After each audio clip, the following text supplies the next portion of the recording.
Yeah? Yeah? Yeah? Yeah? And... Wow, we're actually live. I didn't even realize... We'll do it live. We'll do it live!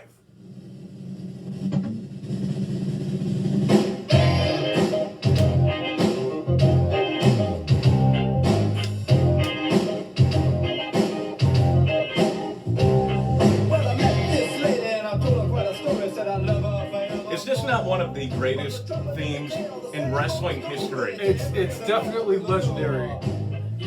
The Slickster, man. The Doctor style slick for when a team became a thing. Yes. I think it coincided with a team happening. Yeah. But yeah.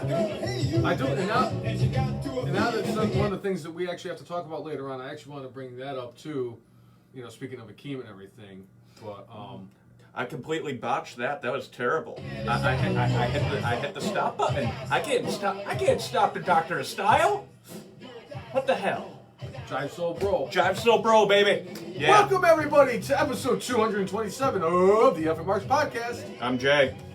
And I am the brainless one. Yeah. And we are back and better than ever, baby. Last week, you know, we had our little streaming show. You know, as much as I like those, I mean, it's something different about like being in the atmosphere and the environment together. Yeah. With a dynamic duo of cousin Jay and his brainless cousin Bobby.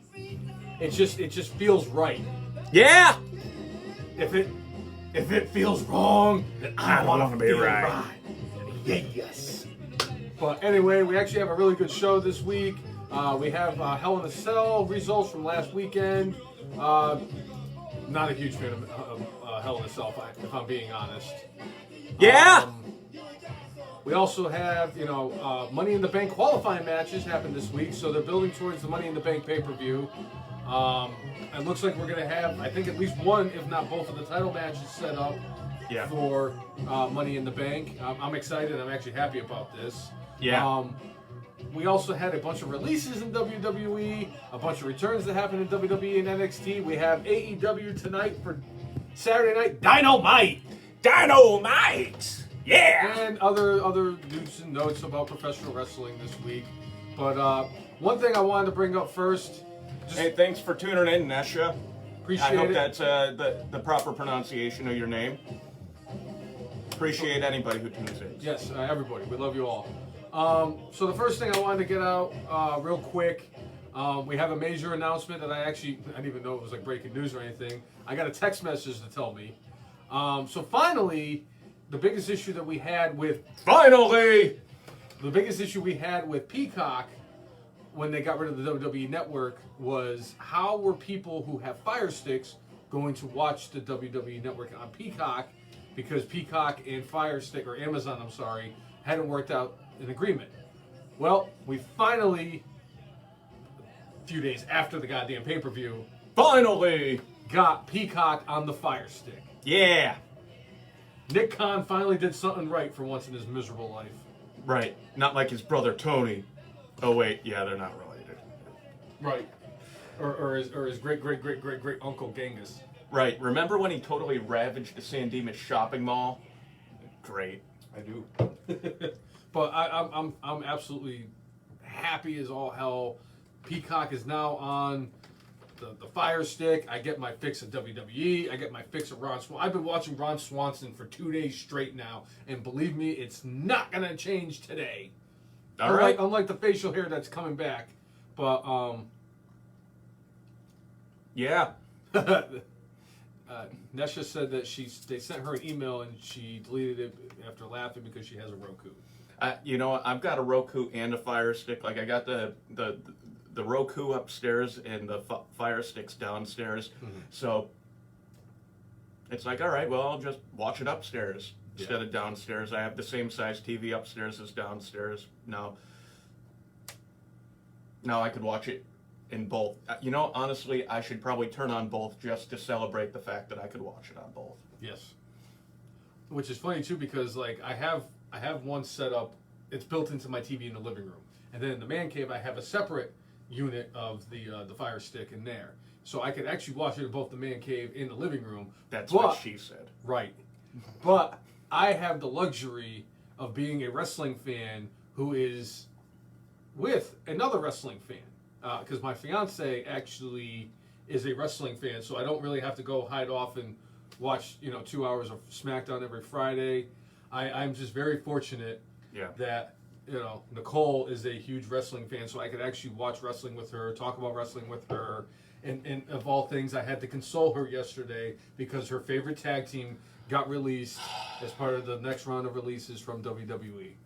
WWE released 13 performers yesterday, and the talk of this is specifically because they're about to head on the road, and more or less they are restructuring the business, where they're getting rid of performers but hiring back road agents and other things like that. Mm-hmm. So it really sucks for the performers. Thankfully now, because you got New Japan, you've got Impact Wrestling, you've got AEW, you've got AAA, you've got places all over the world where all this talent could be seen and get paid well for putting their bodies on the line to entertain us. So, just about everybody on the list, is talented enough to get a job somewhere else if they so choose. Now, as far as the list goes, were there any names that shocked you? Everrise. Okay. I was very surprised with Everrise because they looked like they were starting to get kind of a push. They just signed new contracts. They signed new contracts. They were starting to get a little bit more TV time. They had just gotten a new show on the YouTube for WWE. Then gone. This is like Aleister Black 2.0. It feels like, where it's like, hey, let's set them up. Let's sign a new contract to them, and then get rid of them. Like it just really, really WWE logic mind-boggling. Yeah. Just. All right, so Nesho was like Tony Nese, did not like that. That was a little bit of a surprise for me, but like honestly, I'm never really surprised when a cruiserweight actually gets released. I know our personal favorites, the Bollywood Boys, the Singh brothers, I should say. The Singh brothers, we're part of that. I mean, like, who are Randy Orton and Brock Lesnar going to throw 20, rows into the seats when the fans are back at Money in the Bank next month? Yes. I don't know. I mean, I guess they got Drake Maverick now. So, like, Drake Maverick, who got cut, and then, through his extremely emotional response to it, and, they used that to make a story to re-sign him, and paired him off with Killian Dane to now release Killian Dane. Who, by the way, his wife has a new gimmick on Monday Night Raw. Is she like it's like she's like Super Butterfly Girl or something. I don't know. She's Mike Molly 2.0. Right. But it was really a surprise that a bunch of people got released. There were some people on there I was like, okay. Who is this? Yeah. There was one or two where I'm like going, I've heard the name spoken before, but like I've not seen them. I would say probably the most, I don't even know if it's famous or the most recognizable name on the list was probably Marina Shafir. Yeah, Marina Shafir. There was actually talk that she was going to be packaged and everything, give her a new name, and they were going to actually probably think they were going to put her in the Diamond Exchange or whatever the hell. Diamond Mine that they have over in NXT now. By the way, they borrowed that from Diamond Dallas Page from WCW days. Like with NXT, it certainly seems like with what AEW was doing, where they were trying to blend the old with the new, WWE, who for years forsaked everything related to WCW, it's like NXT, because it's run by Triple H, kind of sort of embraced it and was trying to use that like to combat against what AEW was doing, but you get the Diamond Mine. Like, they're like going, oh, hey, we got a name for a faction, the Diamond Mine. I think that was Diamond Dallas Page's talk show. But do you have the list of the people who were released by chance? I do. I don't have it. I'm sorry. So it's Fandango. No, I'm sorry. Fandango. Tyler Breeze. Yep. Tony Nese. Yep. Aria Davari. Everrise. Austin Gray. August Gray. The Singh brothers, Marina Shafir, Killian Dane, Arturo Ruiz, and Kurt Stallion. He is not part of the Wild Stallions or the Young Stallions. August Gray was actually did a match for 205 last night, and they were going to show it for last night. And after he found out he got released, he goes, "Well, come to find out that the loser of this match is a loser leaves town match."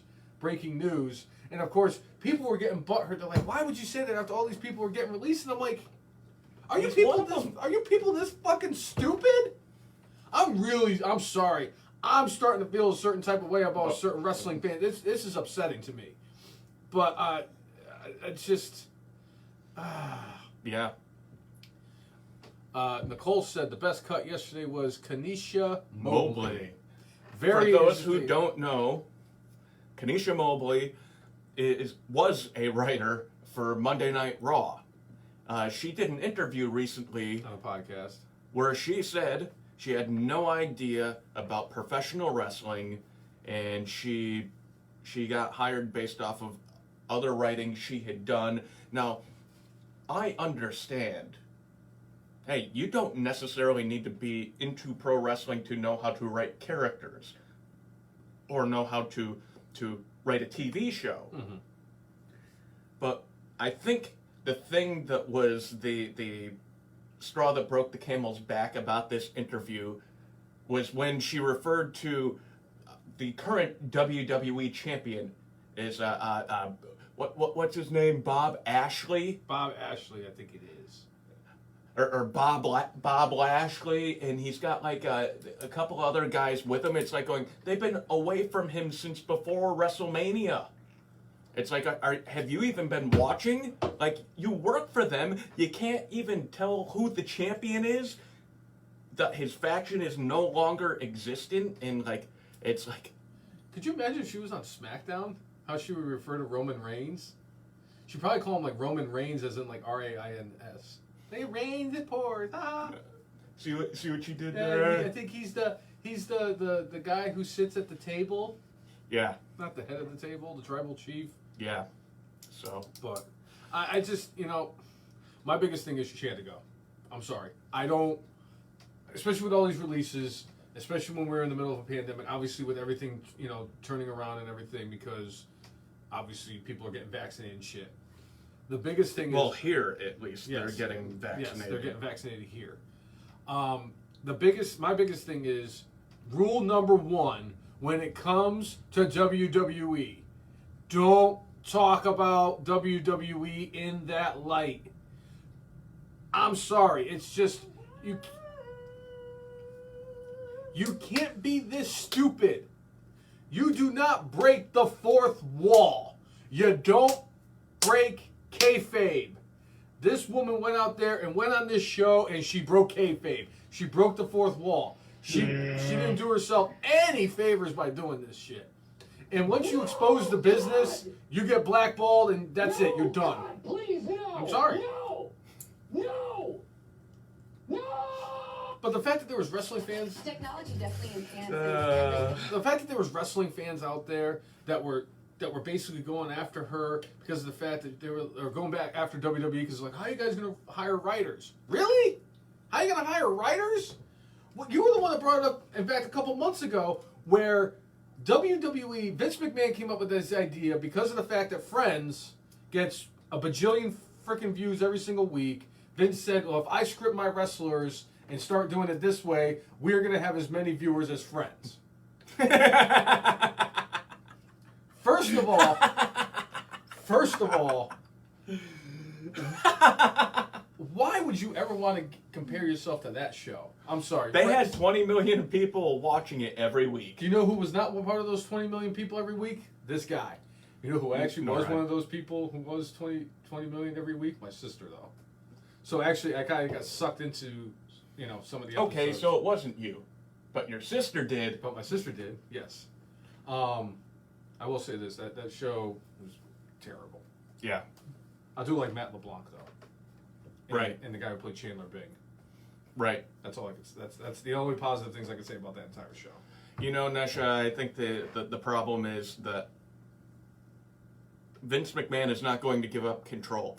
As we spoke of a couple weeks ago, there have been rumblings of WWE cutting costs to possibly sell the company. I still think that that's something that could happen. But even if they sell the company, I honestly believe that Vincent Kennedy McMahon will still be running the company, because a lot of times when a company buys out another company, they'll keep the management around, because guess what?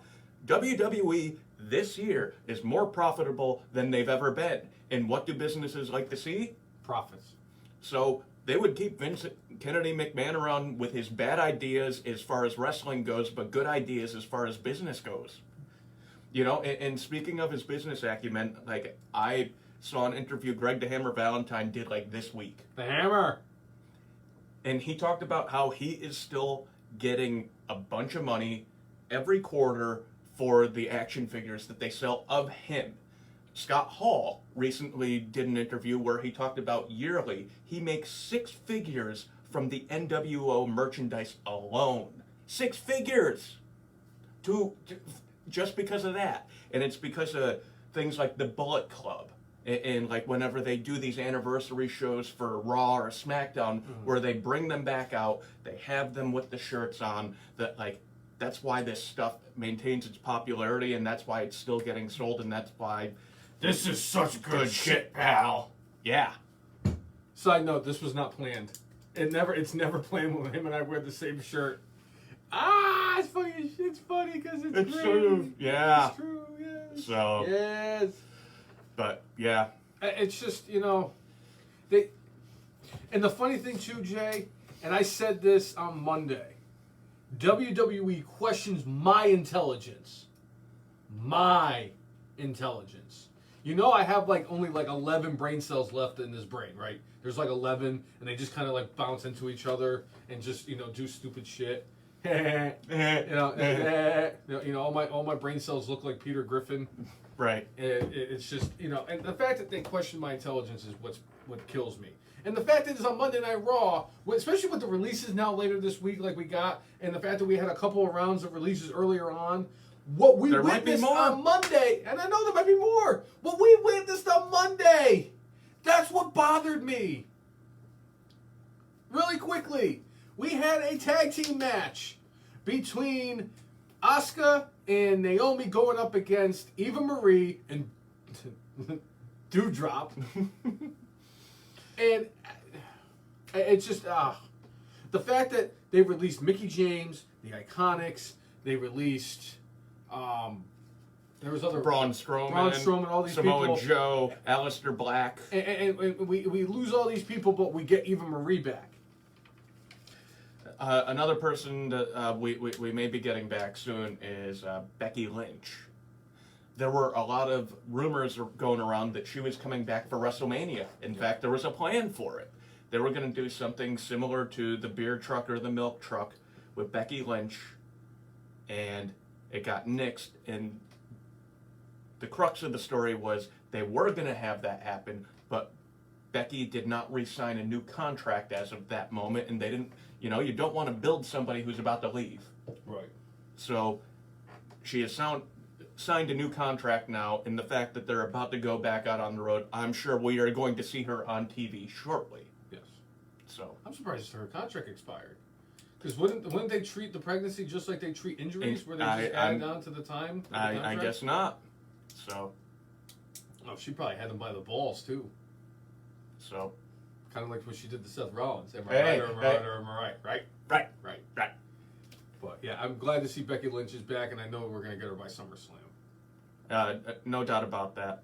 All right, so Nesha's saying heard Ava was gone. It's interesting what they did on Monday. It's like, I figured the thing with Doudrop was going to be this long-term thing where, you know, Doudrop is just the proxy for Ava Marie, and Doudrop already had enough. During the tag match, nope, not going to help you. All right, I'm out of this joint. So Piper Niven, which would have been a much better name than Doudrop. Yeah, they for some reason Eva Marie's name got moved to the alumni section of WWE. Oh Lord. It just I don't know, Jay. I don't know. They question my intelligence each and every week, and they wonder why I can't make it through 3 hours of drizzle shit Raw. But I could watch 2 hours of SmackDown and be like, oh my God, I could take like 2 or 3 more hours of this shit. Isn't that crazy though? Like I could watch 2 hours of SmackDown and feel unsatisfied because I didn't feel like I got enough. But like 3 hours of Raw, I'm looking to put a bullet in my skull after 9 minutes. And you can't teach that. No, you can't. But yeah. So that's that's the intelligence of everything. Yeah. Yeah. So how about we talk about the Hell in a Cell results from last Sunday? All right. We'll talk Hell in the Cell. First of all, I was not entertained by this podcast. You weren't entertained by the podcast? Are you kidding me? I'm sorry, not the podcast. Are you kidding me? Are you kidding me? On the pay-per-view, I'm sorry. Oh my God! I brainless myself. I mean, you're on this podcast. I brainless every myself. week. You're on this podcast.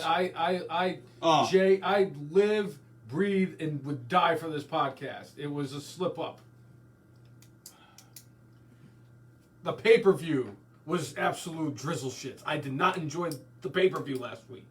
They had a perfect opportunity to do something special with it, but I figured once they took Roman Reigns and Rey Mysterio and put them in the main event inside Hell in a Cell on Friday, that the pay-per-view was going to be, and no surprise for me, that's exactly what happened.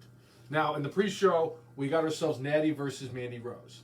And I was kind of excited for this because I really thought that they were going to have a great match because obviously Natty Neidhart is one of the better in-ring performers. She's arguably one of the best in-ring performers. I don't care what anybody says. I'm sorry. She's great in the ring. That's the reason why she's... I mean, the thing for her that's always been the downfall is, like, character-wise, again, like, if you're talking about character, I know that her as a cat lady and a farter. Yeah. That's about as far as I think they've gone as far as building her character. Yeah. And, it's... Either way, I don't care. She is a great performer. Yes, I enjoy watching her in the ring. And Mandy Rose is actually another one who's really good in the ring. That match was terrible. I am sorry. There's no way around that. That match was terrible. I did not enjoy it. There was a lot of botches. It just... Bleh. That's all I can say. I was very disappointed in Natty Neidhart. And, yeah. Hey, everybody has an off night. So, I'm certainly willing to give them a little leeway with that. Mm-hmm. So... I agree with Nesha there. I enjoyed Bayley versus Bianca. I thought that was a really good Hell in a Cell match. You had the right person win the match, and I thought overall, Bianca looked strong. There were a lot of cool moments in this match. Mm-hmm. Nicole brings up that was such a terrible match. You could see Mandy Rose just stand there and wait for the moves to come to her, which she was absolutely 100% correct on. That was part of my reason I had an issue with Mandy Rose's performance on the match on Sunday. Yeah. But like you said, the right person won the match. Yeah. But, Bianca and Bayley gave it their all. I enjoyed what they did with this match. And there were a couple of parts in it where I was like, oh, dang. That... Again, overall, really, really solid match. Yeah, I enjoyed it, and I think that Bayley is somebody who gets overlooked a lot of times for how she performs in the ring. Yeah, she's very annoying. Yes, but that's her character. Yes, and she kind of has Kenny Omega face for a woman because she always looks like somebody just popped her balloon, and or she has to go talk to the manager. Or she has to go talk to the manager. But at the end of the day, she's one of the best in-ring performers. Her and Bianca Belair put on one hell of a match. I was thoroughly entertained, and I really am happy that they ended up getting the other Hell in a Cell match because a lot of people were speculating who was going to get the second Hell in a Cell match because Roman Reigns and Rey Mysterio got moved to Friday. See, if you would have watched the podcast last week when we talked about this, yes. I specifically said I think they're going to have a second Hell in a Cell match. I thought it was going to be Rhea and Charlotte, the brainless one. The two brain cells smashed together and said, but they don't have a SmackDown Hell in a Cell match. I think they should have it at SmackDown. You heard it here first. The person that like the match that you said that I would have loved to have seen inside the Hell in a Cell would have been great, but Owens and Zayn, yeah. with how long, technically speaking, that feud has been going on. It's been going on for 20 years. Yep. They should have had it in Hell in the Cell. And that feud, guess what, is going to continue. Because they're doing a last man standing match to qualify for Money in the Bank. Like, during the week, Kevin Owens, after he took a break from eating a couple of cupcakes, fuck that guy. Put a thing on Twitter about, maybe I need some time off. And it was specifically, it was a storyline. Mm-hmm. Maybe I need to take some time off after his feud with Zayn and losing to Zayn. Yeah. So, but no such luck. We're going to get Sami Zayn versus Kevin Owens again. For the 8 billionth time. But, again, these two guys work well in the ring together. We're going to get a good match. It's just, the Cupcake Eater of Worlds needs to, Him and Fidel Castro just need to have the final blow-off, which will never happen because at WrestleMania 55, they're going to be fighting each other while the Iron Sheik's standing in the ring. We shall see. All right, you heard it here first. WrestleMania 55. On top of WrestleMania 38. We are 17 and a half years away. So. Yeah, but my predictions never come true unless it's Nia Jax blowing out ACLs. True that. Outside of that. Yeah, I agree. At least KO and Sammy give us a decent match. Those two They really do. do deliver. And decent, I think it's a little bit better than decent. I would say they actually give us pretty good matches.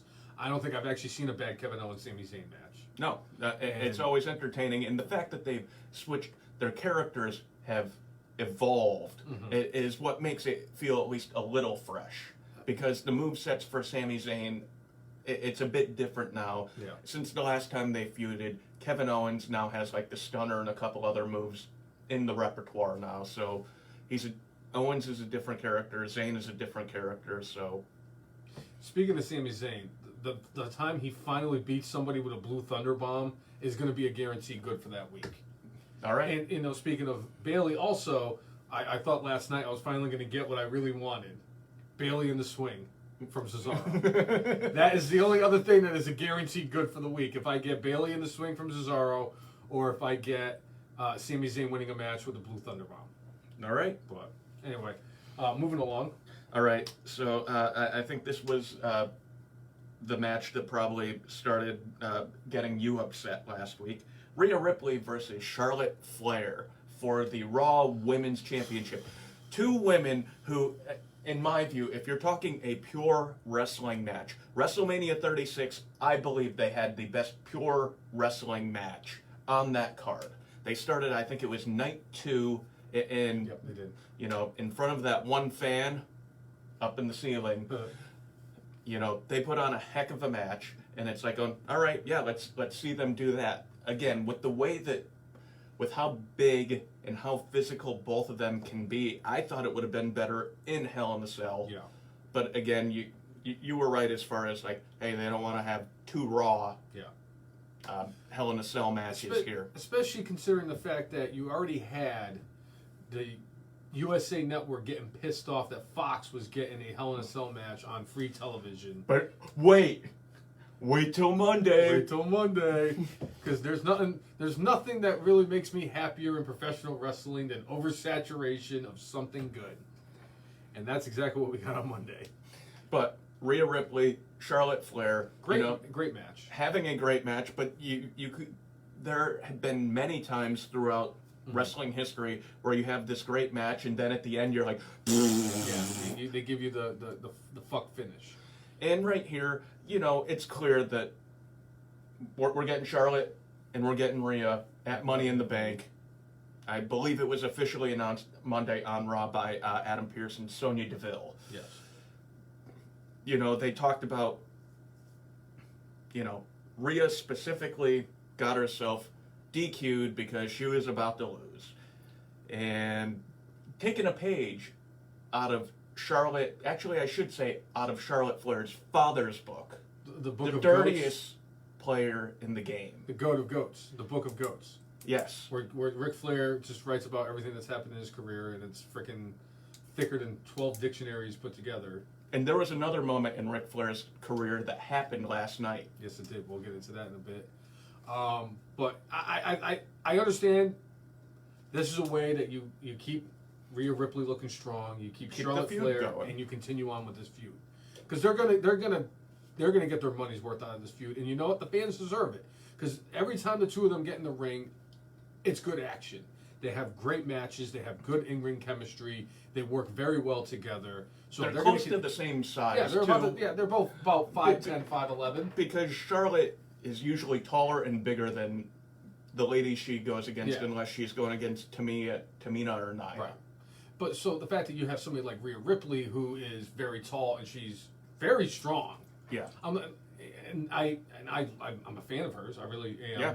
I think that she is tremendous, and I love the character development of her from when she first won that NXT Women's UK Championship to where we are now. She's completely 180 as a very interesting looking character. And even going back further, when she was in the Mae Young Classic, if you looked at the look she had, you're like, yeah. Oh, okay. And then but once she started in NXT UK, she evolved it a bunch, in a very short period of time, and just her level of badassery. It's I remember NXT UK when they were going through the women's tournament. It's oh no, Toni Storm's going to win this. She's the big name, and it's Toni Storm is still a fine performer, and MIA lately for NXT. Oh, but she's been used a lot in those Zoe Stark matches. But basically, at this point, it's they picked right when they had Rhea Ripley win that thing. Nothing against Toni Storm, because Toni Storm is a fine performer. She's a pretty solid performer, and they're both very young. And the women's division is in tremendous shape with all these young women, because I'm pretty sure both Toni Storm and Rhea Ripley are under the age of 25.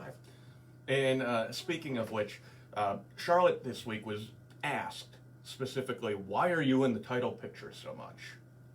And she gave an honest answer, which was, the women's division is much smaller than the men's division. Yep. There are only so many people that you can have there as a contender. So, they know whenever I'm in the ring, I deliver. They know that, I'm to the main event level, where they're, you can't put everybody to the main event level. Not everybody is that built up character-wise, and not that built up as far as just in general stature. They could do a better job with some of the talent. And it's sad, because I actually agree with her, because to me the only two that are on that level are Charlotte and Becky, and Ronda when she was there.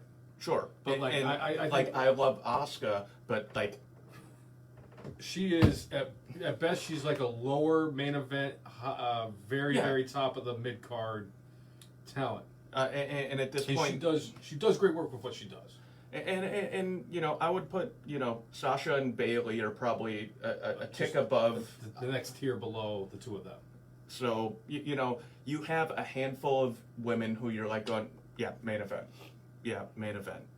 I'm gonna tell you though, Jay, the future in some of these young stars that they have, Rhea Ripley is in the right spot. She has the potential to be a main event star, to be at the class of a Charlotte Flair and a Becky Lynch. Bianca Belair also has that capability, because she is tremendous in the ring, a great character. She's starting to develop. She's really starting to develop a character, because she was good down at NXT, but she wasn't. I mean, she came up with the EST thing, but they didn't really give her time on the mic to really show it off. All she was the woman with her hair that used to beat people with it. And she still does. She does, but now she's refined herself, and now she's... That was one of the great things with the Bianca and Bayley matches. Bayley got all upset about Bianca using her hair in the match before to help secure the pin, where they kept on tying Bianca's hair to different things during the match, and at one point Bianca used her own hair to tie Bayley to herself. It was almost like when they have the leather strap matches, where you're tied to each other, and Bianca did that and beating the holy heck out of Bayley. Great stuff. That's storytelling right there, where you talk about Bayley introducing this thing about the hair, trying to utilize the hair against Bianca, and then Bianca uses it to her advantage, Mhm. but then, like, great stuff. Yeah. I agree. I agree. It's all about telling a story. That's how Absolutely. it's been like that for bajillions of years. Nesha, I definitely wouldn't mind seeing Asuka go to SmackDown just to have some new people for her to go against. Yeah. I mean, she's still my favorite of the performers that they have out there in the female division. You know who I'm really starting to like, who is going to start getting her opportunity? She's really climbed up my ranks. Liv Morgan. You only live once. You know how I get with those, like how I get emotional and like I love those stories of where people build themselves, kind of like what it was with the Miz and like how the Miz came from being on the Real Road World Rules and now he's a Grand Slam champion, married to Maurice. Poster child of WWE, has 2 talk shows for crying out loud. A hit reality show. He had a talk show that made it to the finals of our tournament. Yep. For greatest talk shows of all time. He's arguably one of the greatest intercontinental champions of all time. And I know that being the greatest of a secondary championship is not like, oh, well, you're not the greatest WWE or World Heavyweight. Either way, being the greatest of something is still better than not being the greatest of anything. Am I right? I mean, it's because it's either him or it's Jericho. That's you thinking there. That's either him or I'm sorry, it's either him or Jericho is the greatest intercontinental champion. And if you asked him, like, how do you feel like if you were named the greatest intercontinental champion? Oh, he would love that. He would love that. I would love to be the greatest intercontinental champion of all time. I don't even need to be WWE champion. But fuck, I lost my train of thought. As far I'm sorry, with the Liv Morgan thing. I'm sorry. I apologize. But like where she came from when she was down in NXT to where she is now, she is another one that has really defined her character. And she's been trying to figure out what she was doing because remember she had the pink hair and the blue tongue and all that stuff. And she was kind of like that. She kind of fit that whole, sorry Nicole, Jersey girl type of persona that she has. Now she's gotten better on the microphone. She's gotten so much better in the ring, and I love the fact that she's getting an opportunity. Well, and I'm wondering if that was part of the reason for the Riot Squad getting blown up by the release of Ruby Riot. Right. To give Liv Morgan an opportunity to spread her wings a bit more. Speaking of Ruby Riot, apparently on the independent circuit or wherever she ends up, she is going to be Ruby Soho, and that is in reference to the Rancid song Ruby Soho that came out in the mid-90s. Mm-hmm. And they've said it's cool for her to use the name and cool for her to use the song. Mm-hmm. Moving forward, they have given her the right to do that. So good on her for being able to do that. I enjoy the song. I think it's a good name for her. She's and going to AEW. We'll see what happens. I think there are going to be a good number of people that end up going to AEW because AEW has a new show starting. I think it's in August or September. Mm-hmm. They need more people on the roster so they could have, which is less of the same matches. Which is so funny to me because like I look at because I don't watch Dark because I think it's on the YouTube. And I'm not very computer savvy and everything. It's on the YouTube. But it has I love the fact that Dark has 96 matches. Yeah. And it's just that's all that happened. There's no promos or any of that stuff. It's just matches. And you get these people for the crying out loud, the Man Scout was on AEW Dark. Are you shitting me? We had been trying to get the Man Scout versus Braun Strowman when Braun Strowman was squashing everybody all those years ago. So badly wanted to see the Man Scout on WWE TV. Same. And very much. Oh, that character just... for crying out loud, we were trying to get the Man Scout versus the Mountie. Yes. That would have been great. Which, by the way, after watching the Dynamite Kid Dark Side of the Ring, which was fantastic, by the way, I have a whole new respect for the Mountie.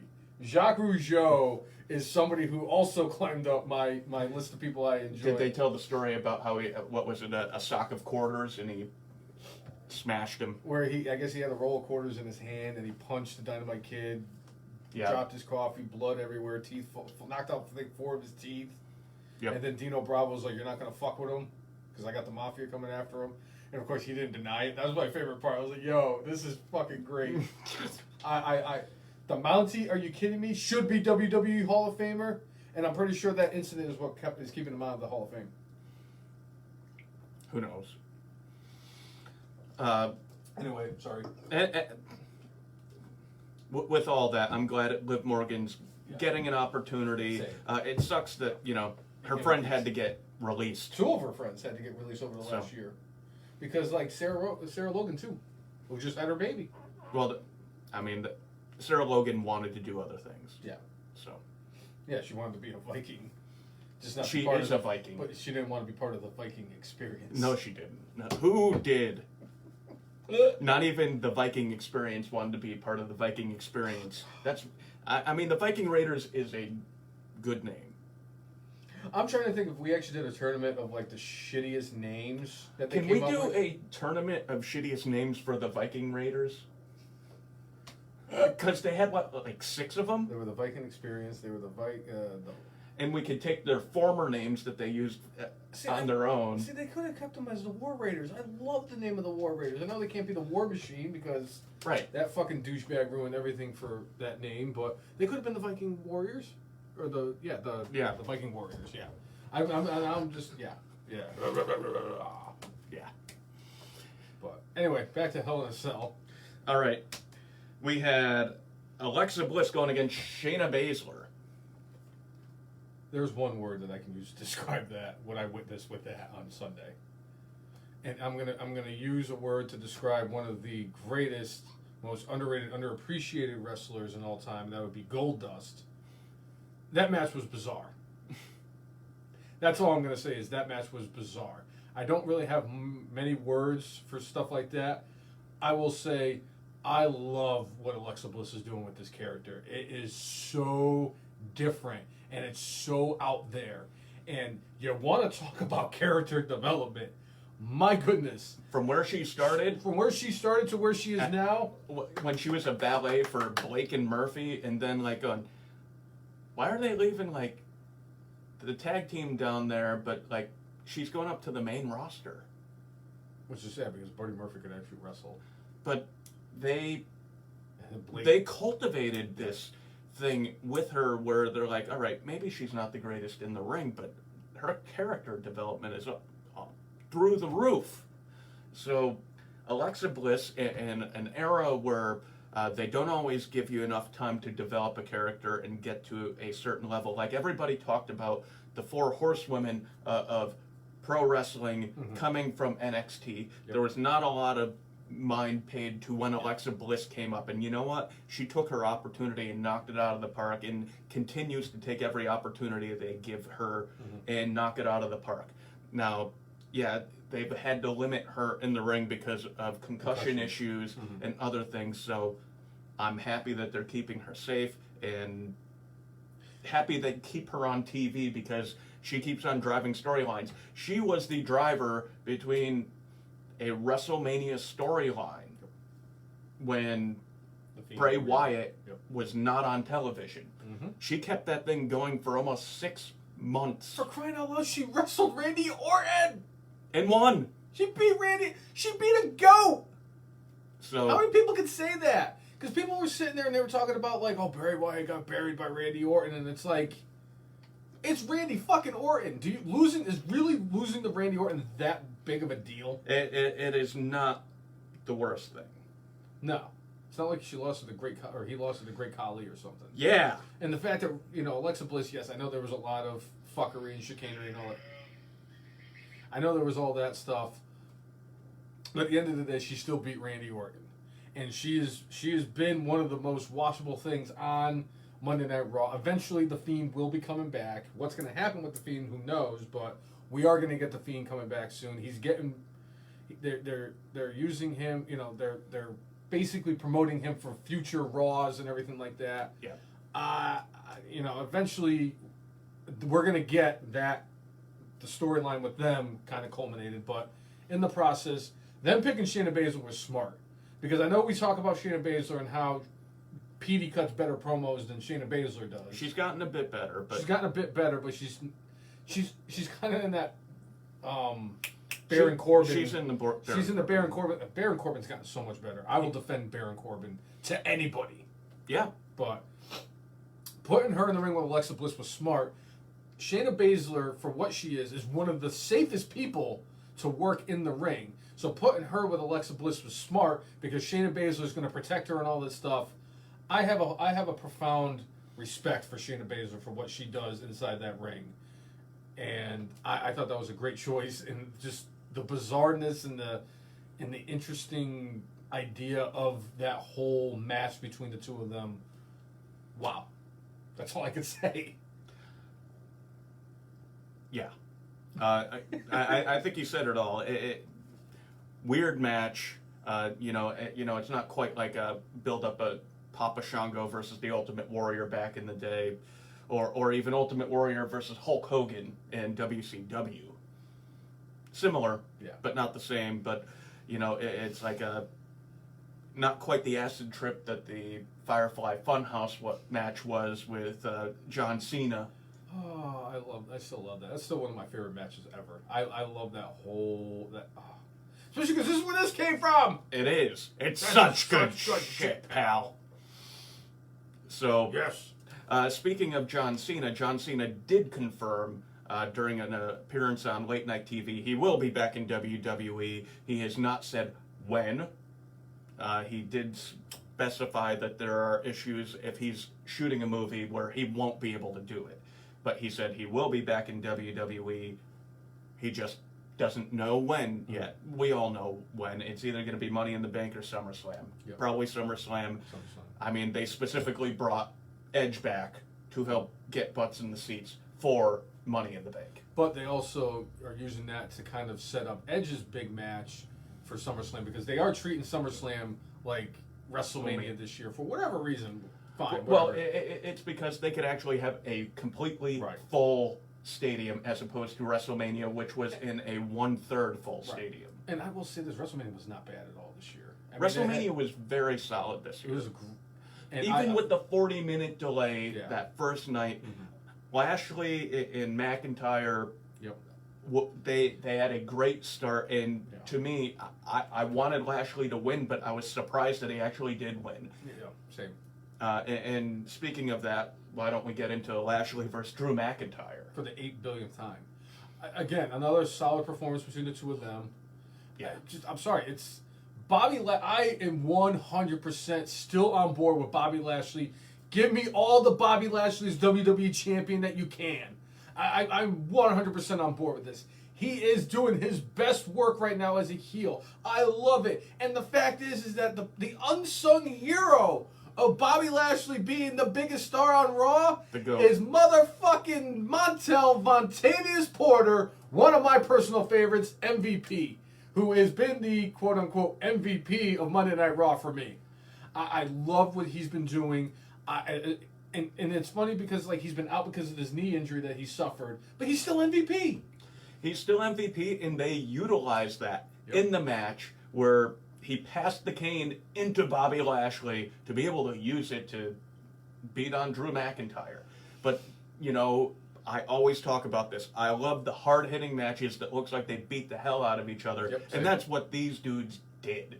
They beat the holy heck out of each other. Agreed. And McIntyre showed the wounds of war there. He got hit with a kendo stick a cajillion times. Lashley had his shoulder lacerated within the first couple minutes of the match. He would,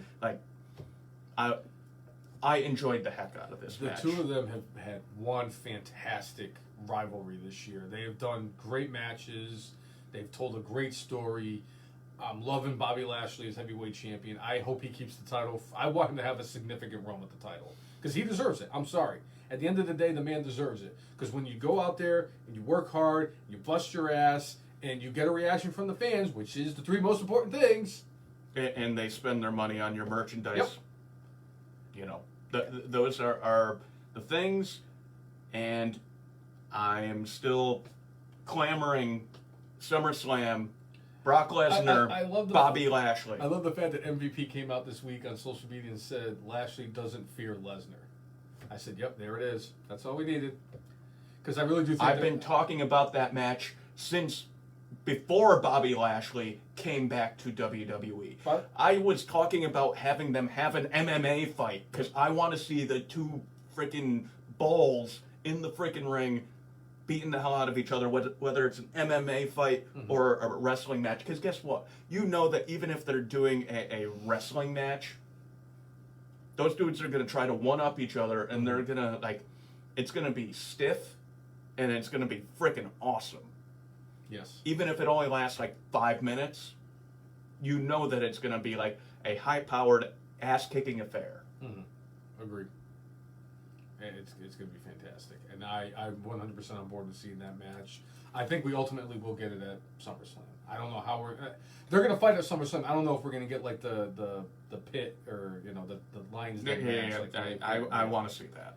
But I mean, we are going to eventually get the two of them going at it. I could feel it. I could smell it. Yeah. So, but these guys had a great match. Once they figured out a way to get MVP inside the cage and then lock him in the cage, I'm like going, all right. There were a couple of moments where I'm like going, oh my God, they're going to have McIntyre win this thing. But, they did a good job of getting false finishes and selling the drama of like going, like, they have done their best to keep this storyline going. And Drew McIntyre like going, I'm going to keep fighting until I the honorable former champion, earning his shot to get back in the ring, to get the title that he lost. And he came up short again because MVP in nefarious tactics, like a good heel. Yep. I love it. That's such good shit, pal. So, yeah, Hell in a Cell was just a mixed bag. Like, the two cell matches were like... Were really good, yes. And, it's just like the other stuff was either bizarre or just not very good. And I'll take Bizarre. Trust me, I'll take Bizarre any day of the week. I grew up with Goldust. Yeah. I'm sorry. So, but I as a whole, I wasn't thrilled with the show. But the Hell in a Cell matches did deliver. they did. I mean, they weren't Mick Foley getting thrown off the top of Hell in a Cell against The Undertaker, but it was still pretty good. And right after, they did have Mick Foley on the Broken Skull sessions with Stone Cold Steve Austin. What? Right here at the Broken Skull Ranch. I enjoyed their conversation. I haven't seen it yet. I 100% plan on watching it. I know Nicole is a huge Mick Foley fan, so... One thing that Foley brought up is for a long time, he didn't like his Undertaker match at Hell in the Cell basically overshined and was a shadow over all of his career. No matter how good of a match he had before it, or how good of a match he had after it. Oh, that Hell in the Cell match. Oh, that Hell in the Cell match. And Foley said, I finally came to peace with it after Taker said to me one day, you know what?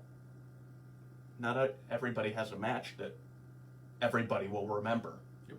And he said, Jack, they're going to remember this match long after we're not on this earth. And Undertaker is absolutely right. Undertaker might be, without question, one of the smartest wrestlers of all time. Because, I was thinking about it yesterday when, with Fandango getting released, and I thought about the conversation that The Undertaker and Chris Jericho had right before WrestleMania 29 because of the fact that Jericho was pissed that he was going to be putting over Fandango, and Undertaker was like, if they ask you to do the job, you do the job. And Undertaker did it the year after. Yeah. And, Jericho got paid significantly for putting over Fandango. So, obviously, the wrestling marks would never in a million years put Fandango over Chris Jericho. But then again, there's not too many people they would put over on Chris Jericho in the wrestling industry. But yeah, the thing with Foley, I think of some of the most iconic things about Mick Foley's career. I always talk about the fact that it was the 1998 Royal Rumble where he came out as all three faces of Foley. And you know how I love Dude Love. I fucking love Dude Love so much. He is my favorite. I don't care what anybody says. I will argue with anybody. Dude Love was Mick Foley's best character, and it's not even close. I was not a fan of Dude Love. Oh man. No wonder why. And it's funny too, because like I want to go to like Comic-Con and dress up as the Three Faces of Foley, and I always figured it's so much easier for me to find a Mankind in a Cactus Jack if I just dress up like Dude Love, because nobody's gonna want to dress up like Dude Love, so I would do it. But like for him, like it was that. It was the night he won the WWF Championship against The Rock. I mean, people still talk about it. How influential his match beating The Rock for the WWF That'll Championship. put butts in the seats.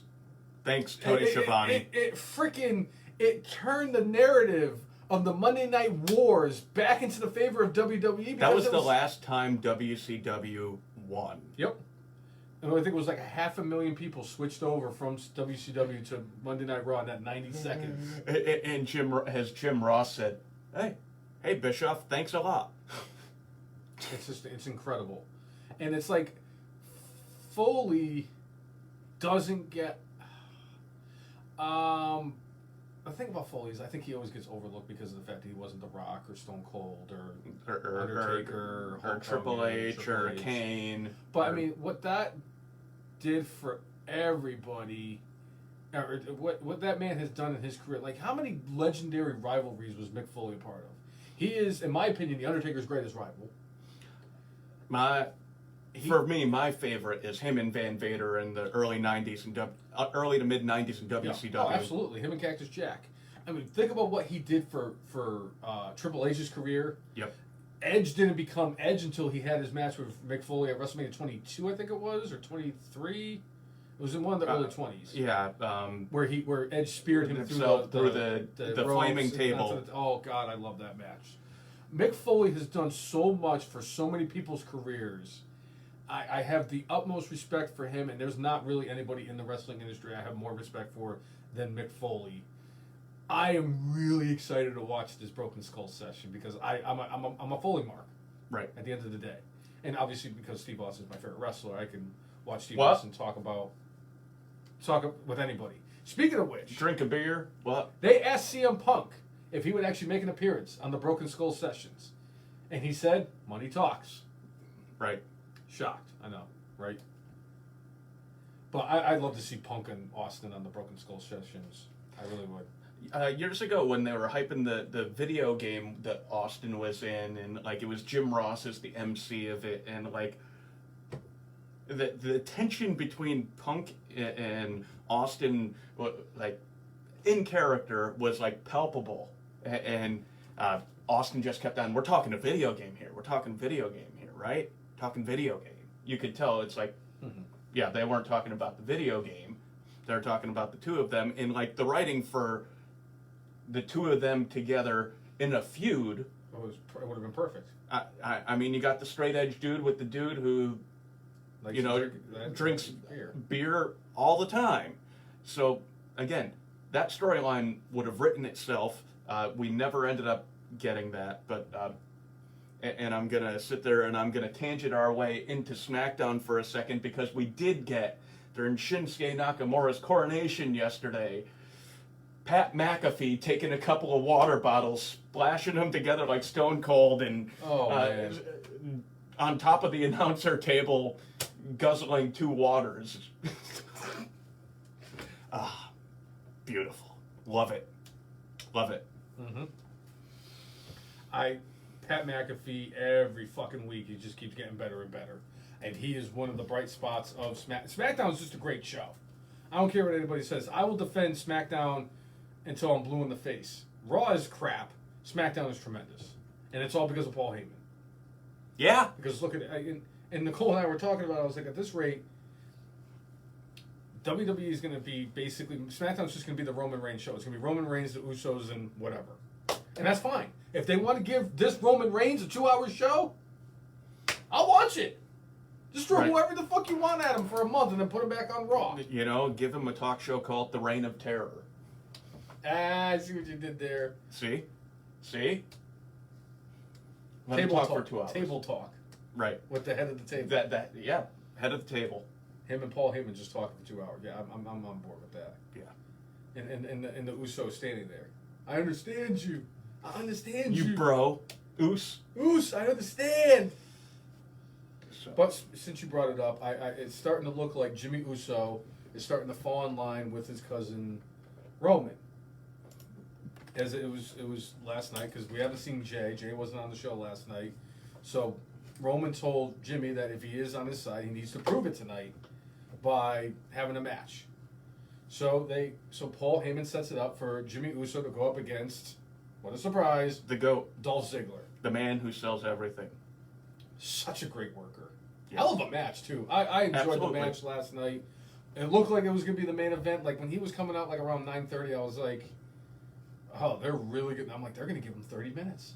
I'm like, this is great. I'm like, I'm glad they're doing this. I'm like, I'm glad that Jimmy and Jay Uso have been getting these opportunities over the last year to get exposure, to prove to the WWE that they're not just a tag, like one of the greatest tag teams of the last decade. One of the greatest tag teams ever. Of all time. I was going to get to that. Yes, I agree. So the fact that Jimmy had this match with Dolph Ziggler, put on a great show. It was over with like 15 minutes left, and I'm like, so I'm thinking, okay, what is he going to do? Is he going to have him fight Jay? Is he going to fight him? I'm like, is he going to have to fight Bobby Roode? I'm like, I don't know what they're going to do. So Roman goes out there, he cuts his promo saying there's nobody else left, and then you think you know me. But all business yesterday. He didn't do. Oh yeah, when the pyrotechnics went off and he didn't, I was like, oh yeah, Edge came here for one reason and one reason only. He is there to make a statement, and he went out there and he worked the tribal chief. If I could play devil's advocate for a second, Okay. I had one little issue with that whole thing. Okay. So when they were building up the Rey Mysterio Roman Reigns Hell in a Cell match, and Roman Reigns was confronting Rey Mysterio, and Rey Mysterio busted out the kendo stick and was whacking him, and like he got hit with the kendo stick from Rey and Dominic, and just kept getting hit and hit and hit, and didn't look like it phased him, and he took that beating, and I'm like, all right, now he looks unstoppable. Well, Edge comes out there this last night and is just throwing like regular wrestling moves at him, and Roman. Like, he had Roman on the ground with his head on the chair for, like, a significant amount of time. This was a guy, not even 2 weeks ago, who was eating kendo stick after kendo stick after kendo stick and was unfazed by it. But, like, he ate a spear. He ate a spear from the man who delivers the worst spear in the history. I love Edge, okay? I know you do. I love Edge. He's one of my all-time favorites. I'm sorry, he's got the worst spear in the business. I tried for years, and you know this, because you and I have been arguing with me for 5 years about this, and I'm starting to drink that Kool-Aid and everything. It's not Kool-Aid, it's fact. But the fact is that his spear has gotten a lot better since he returned. It is. But the fact that his spear took out the tribal chief long enough where he can have his head on the chair so that he can grab a chair so he can hit the concerto, and then Jimmy Uso gets in there and does his thing. Jimmy Uso gets put through the frickin'... I love the fact that I love it when people get put through the barricade. It's one of my favorite things in the world. But the fact that Roman was... I like that part of it, but I just... The fact that Roman looked untouchable 2 weeks ago, and then... From a kendo stick, and I've never been hit by a kendo stick. I don't know if you've ever been hit by a kendo stick, but it can't feel good, because those are like immediate welts when you get whacked. But the fact that he no-sold that 2 weeks ago, and then last night is getting taken out by Edge, who's like 75 years old, and hitting him with regular wrestling moves. I'm gonna play a different devil's advocate here. When Roman Reigns cut his promo yesterday, he talked about, I've beaten everybody. He has. He's been dominant, beating everybody. How do you get people to buy in to the Money in the Bank pay-per-view? How? You can't have him not look vulnerable. True.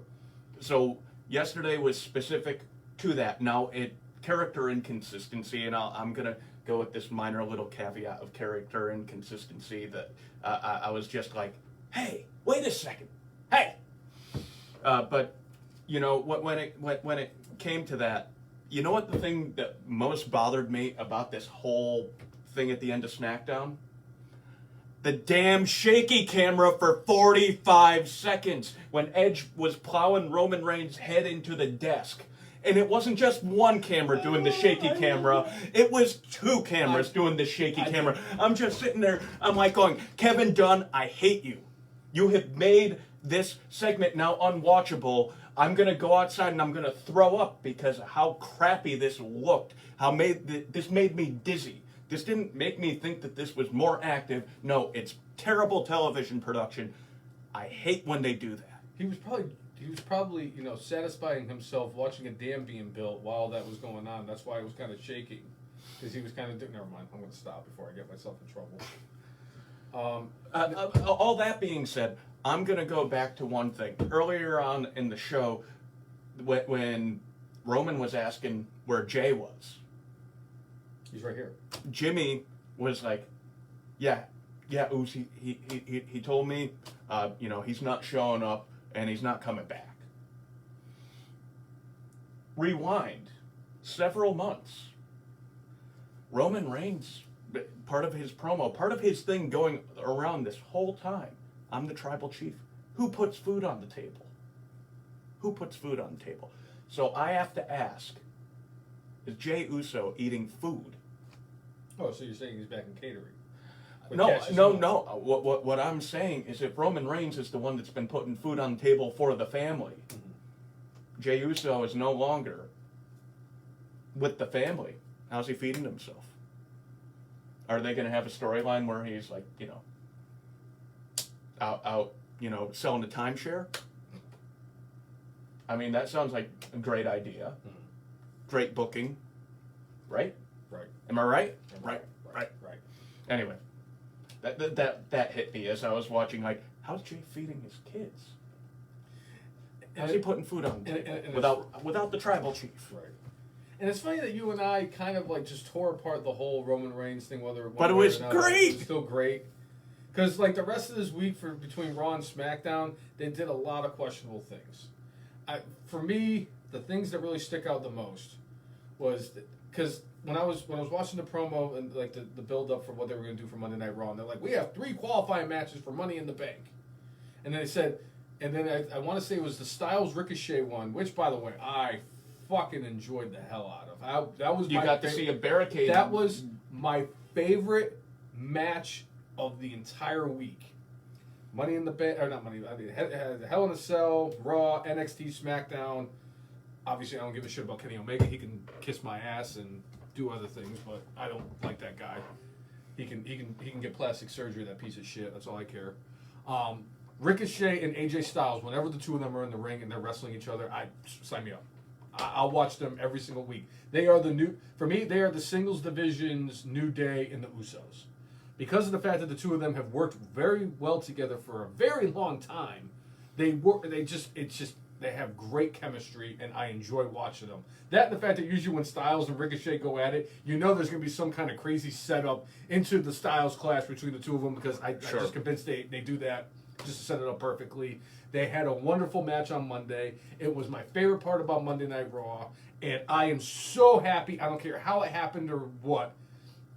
Ricochet is in the Money in the Bank ladder match.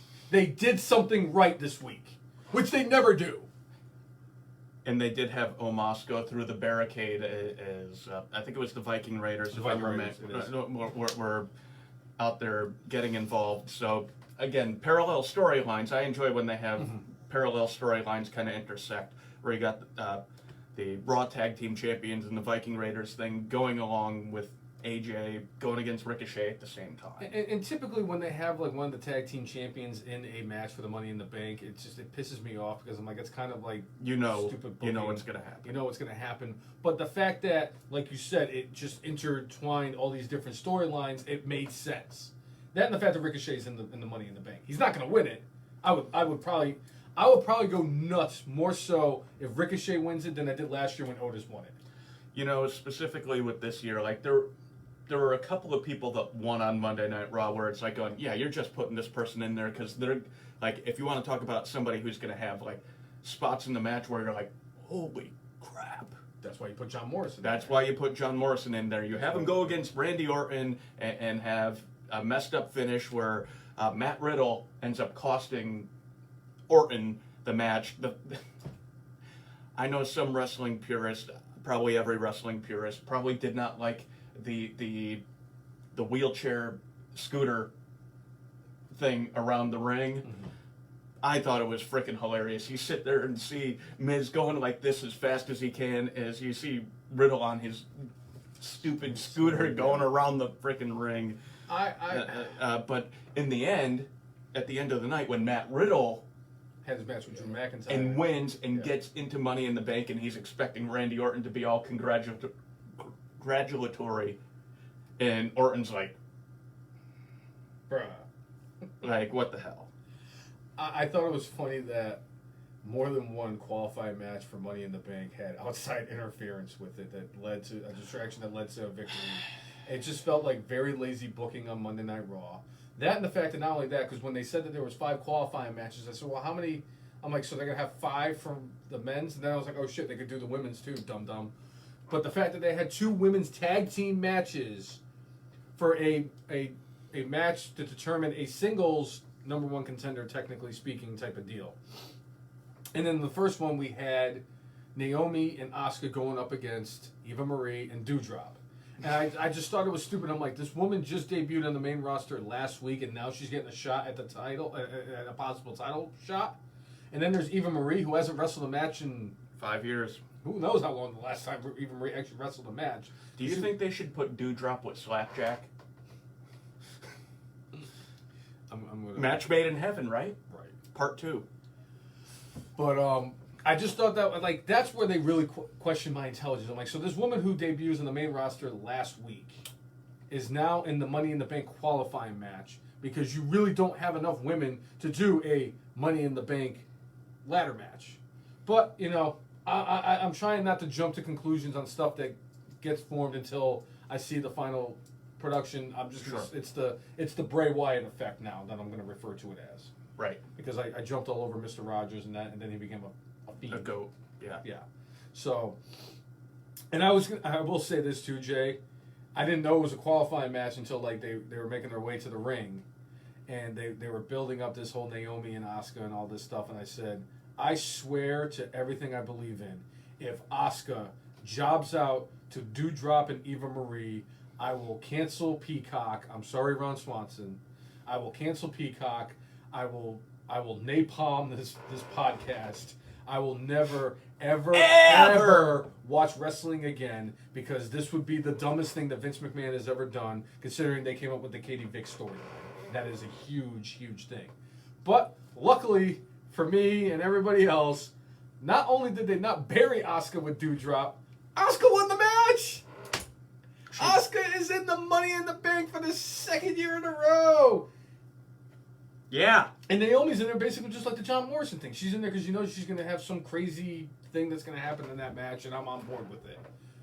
All right, we also had a second women's tag team qualifying match where we had Alexa Bliss teaming with her old best friend Nikki Cross, Supergirl, Super Butterfly Girl, going against the former women's tag team champions Nia Jax and Shayna Baszler.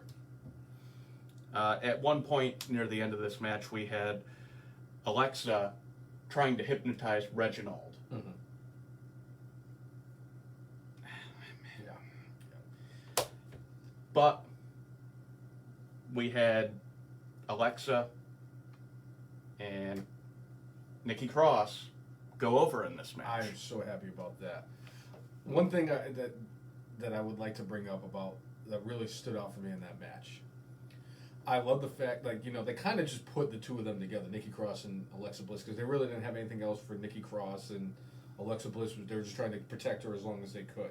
They developed a really good chemistry together. They developed a friendship together, and you could still see, even though Alexa turned on Nikki Cross, you could tell that, you know, Alexa Bliss is like, okay, like, you can tell they're friends. And, right. I love that aspect. I know that they fourth wall, kayfabe, all that shit. I don't care. You're going to be friends with whoever you're going to be friends with. And I love that raw emotion from people. And I love the fact that they're doing something with Nikki Cross because it looked like she kind of got overlooked all of 2021. I mean, she was in the Royal Rumble. She was the only person. I remember they took the picture of all the 30 women in the Royal Rumble. Everybody else was so happy, smiling, and everything. She looked like somebody shit in her cereal. But the fact is, she came up with this character. And let's see where it goes. Yeah. And her and Alexa getting back together. I enjoyed that. I'm glad that Alexa both Alexa Bliss and Nikki Cross are getting an opportunity in this. This is so good because Nikki Cross gets so overlooked and she's so underappreciated. And I'm loving the fact that she's doing something that she wants to do. And I love the fact that Gregory Helms came out there and said, "What's up with that?" Yeah. He was like Hurricane Nikki, and like they were like Mighty Nikki. I love the fact that everybody is just enjoying this, except for the wrestling fans who have been shitting on it. Like, this is stupid. And everybody was crucifying her for this, and like WWE is stupid for this. And she's like, "No, this was my idea. I actually pitched this idea to Vince McMahon, and they actually did it." It's a win. Score 1 for the good guys. So, after we had a Hell in a Cell match on Friday Night SmackDown, we had 2 of them Sunday. We had our WWE Champion in a Hell in a Cell match against Xavier Woods. I am glad that they put Xavier Woods in a singles match with the champion. It didn't need to be in Hell in a Cell. I know that they're trying to make it so USA Network was not as upset with them for doing the Hell in a Cell match on Friday. And I have to say, you know what? Xavier Woods brought it. It was a fun match. And Lashley winning and you know, part of the storyline for this, and this has been a thing that's been ongoing, was with MVP always throttling Kofi for being a loser and, you know, oh, what do you do this for?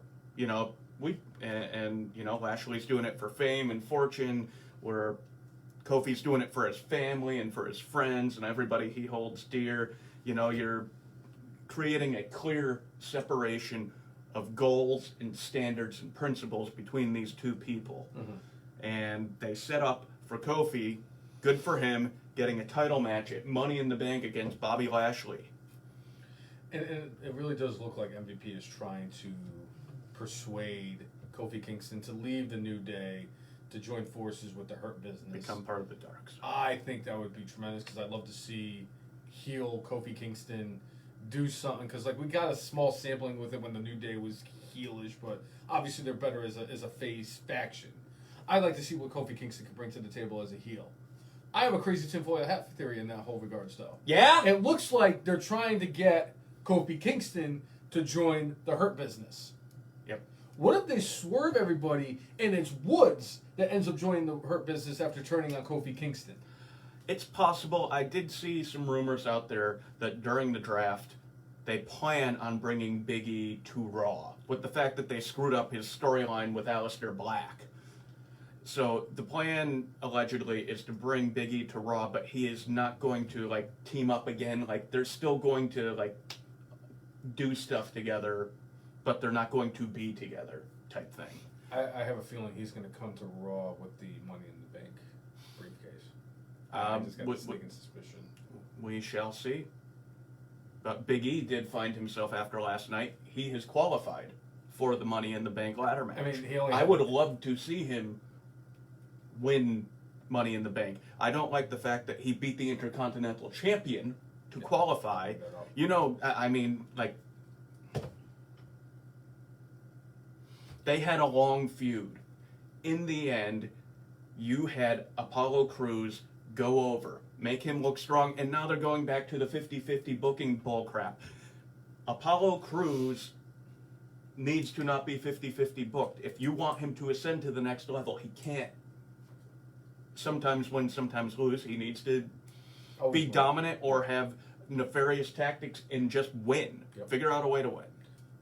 Or if he's going to lose, he has to find a way to retain the championship. Kind of, that's why I think that Aziz is with him, so he can deliver that freaking The Nigerian nail. Nigerian nail. So Still think Umaga had a better one. yeah, I'll argue that one. I did not like the fact that they could have done it where Big E could have qualified without beating the Intercontinental Champion to get there. he could have beat somebody else. And they tried to make it so it was one of those things where Big E won because of the fact that Aziz Ansari got involved in the match and got ejected, and after that is when Apollo Crews ended up losing the match. And I get that that's one way to do it, but no, you don't do it that way. He could have fought anybody. He could have fought Bobby Roode. He could have fought Dolph Ziggler. Hell, he could have fought Otis. Otis beat There the are shit. plenty of people they could have. He could have fought Baron Corbin. Although Baron Corbin was very sad yesterday on SmackDown after the coronation segment with Shinsuke Nakamura and Pat McAfee doing the Stone Cold water bottles.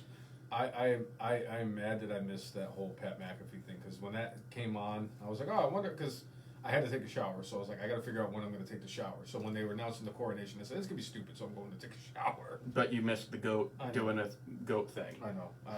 I'm mad that I missed McAfee, and as much as I love Nakamura, I'm like, this is going to not be that good. But character-wise, we're starting to see a different side of Corbin. Corbin saying, like, I don't know about myself anymore. Having doubts. It almost feels like we're going to see a face Baron Corbin at some point in the future. It's going to be very interesting.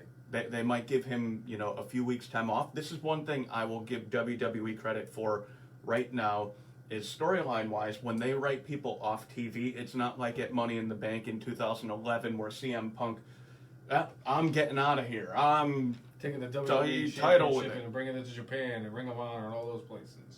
And a week later, where is CM Punk? Back up Raw. They should have given that like 3 months, 4 months, 6 months. Let that thing stew where you had like a second championship and then have the payoff months later. Yep.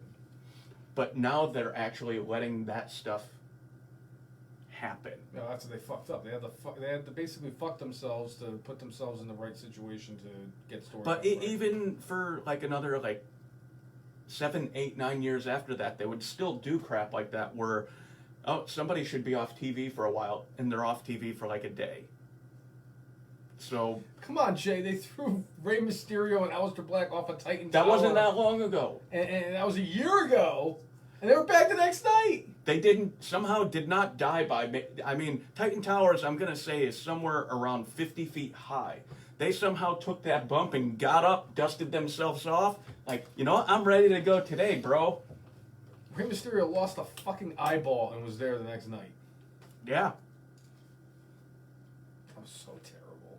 Oh my God. But again, that goes to show you that it's only been recently that they finally, maybe when somebody gets injured, maybe we should play it off. I love the fact that Drew McIntyre, in his match against Riddle, was still playing up that he was injured from the night before. That's something that you and I have talked about previously on the podcast. That's such a lost art form about the people who sell the previous injuries and stuff like that.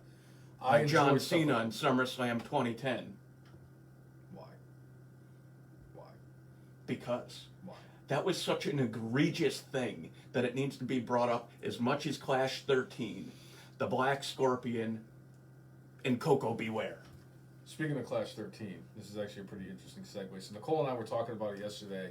She said that with the way that the streaming thing is, how we were doing the podcast, she said that you and I should do like a live watch-along with everybody.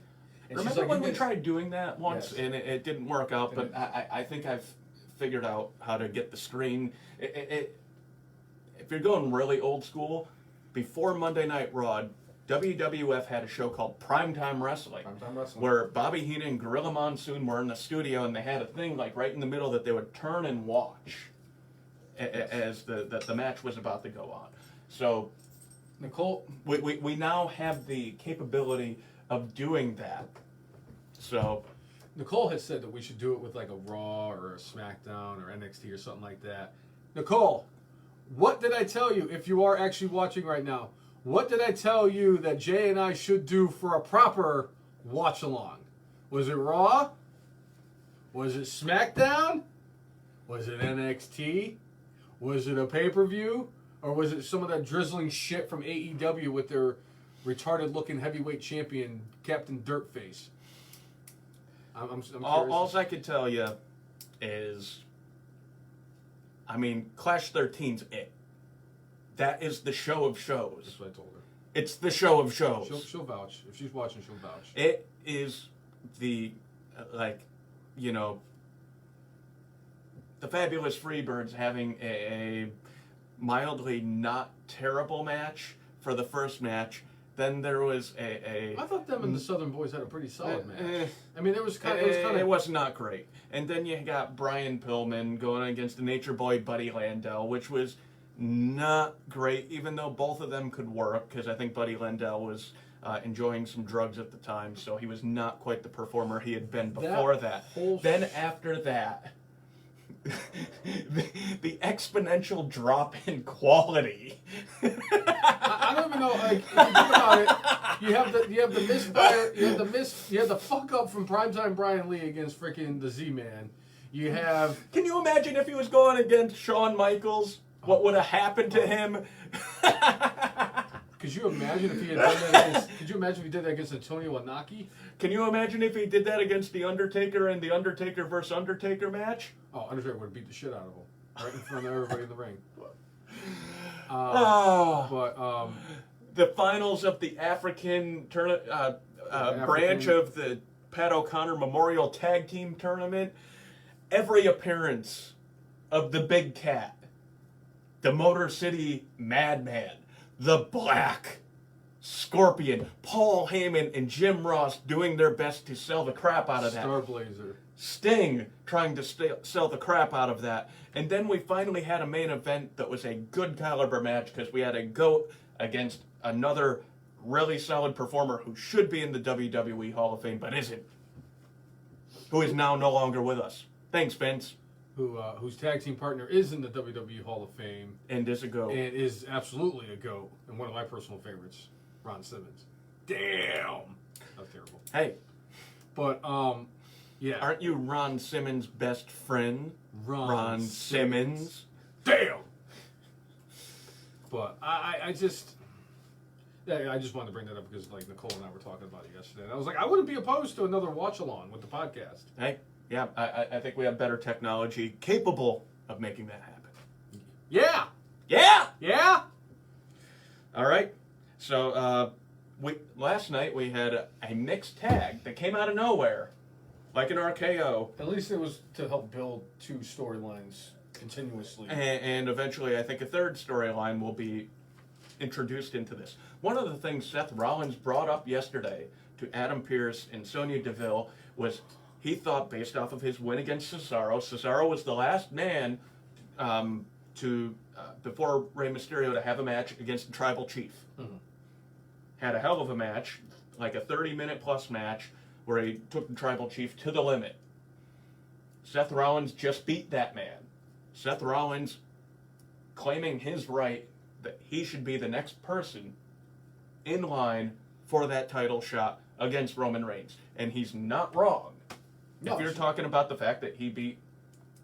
Well, technically, if we're going to do it by WWE booking logic, then Big E should have been the one to get it because he just lost the Intercontinental Oh, yeah, title. no doubt about that. No doubt about that. But Seth Rollins, has a legit argument, I should be next in line. I agree. But it went back and forth, and next thing we have Bayley there, and Teddy Long did not come out during the break to make a Bianca and Cesaro versus. There was more that went on, but one thing that I really enjoyed, and it's something that they don't do enough of, was the fact that they had Bianca out there, and she was initially having celebration and everything like that. And then Seth Rollins interrupted her. Not Bayley. I love the fact that they did that because it was so out of right field. Like, holy shit. And it's helping Seth Rollins become more and more of a dick as a heel. Obviously, I prefer heel Seth Rollins over face Seth Rollins. And his wonderful outfits. And it was just, he cut a damn good promo. I love the fact that he kind of just did what he did with Bianca. And it helped, he talked up Bayley. I thought that what they did last night was actually really good with that whole Seth Rollins, Bianca. Yeah, it was a great, again, cross-weaving of multiple storylines to bring it forward. Yes. I don't think we're going to see Roman Reigns versus Seth Rollins, but him teasing that I think was good because, he kind of fake aligned with him a couple weeks ago. Getting the two Shield dudes back together, at least for a moment. Mm-hmm. And, it's kind of like what Nicole said earlier, and I actually brought up as well. They are definitely building towards Seth Rollins versus Edge at SummerSlam. No doubt. The first time ever. Which I forgot to mention on Raw. I thought it was interesting that Morrison and Orton wrestled for the first time against each other in a singles match. Morrison was with the company for quite a while. And Randy Orton's been there for almost 20 years. So I we thought got that to was see that. interesting. Yeah. Yep. Very interesting. So, but we had Bayley and Seth Rollins going over on Bianca and Cesaro, getting more heat on them for all the shenanigans they do, and the fact that Bayley pinned Bianca. This tells me that we will probably get a rematch of Bianca and Bayley. They've done fine in the ring. Laughing Bayley, I don't need to see anymore. But I have nightmares. you could sign me up as far as the wrestling matches. They just need to figure out overall a better storyline than laughing, cackling Bayley. Agree. I thought at the end of the day, I thought that was tremendous what they did. I like that. And one of your least favorite things to happen this week. Carmella, who's already been officially inserted into the Money in the Bank ladder match, was part of a qualifying match for Liv Morgan. I love the fact that they still hammer away that Carmella is a 2-time Money in the Bank winner. When the first time she won it, it was that freaking chinless little fucker who grabbed the briefcase and tossed it down to her. So technically, James Ellsworth is the first ever women's Money in the Bank ladder match winner.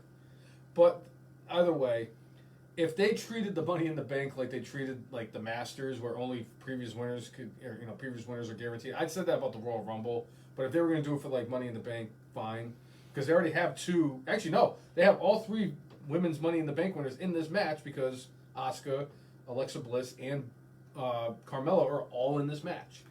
But the question still remains: why is Carmella in a qualifying match when she's already been put in the match? Now, I get what they were trying to do because of the fact that they had Liv Morgan come out. You're already telling the audience who's going to win. Yeah. You're not going to have the person already qualified qualify. Right. And I get why they tried to do it because of the fact that they kind of did the whole 50-50 booking with Liv Morgan and Carmella the last couple of weeks because 2 weeks ago, Carmella beat Liv. Don't try to say you get this. This is WWE logic. No, I think it's stupid that they had somebody who was already in it lose in a qualifying match for somebody else to get into it. I am thrilled, beyond thrilled, that Liv Morgan is getting this opportunity. She's my pick to win the fucking thing. I don't care what anybody says.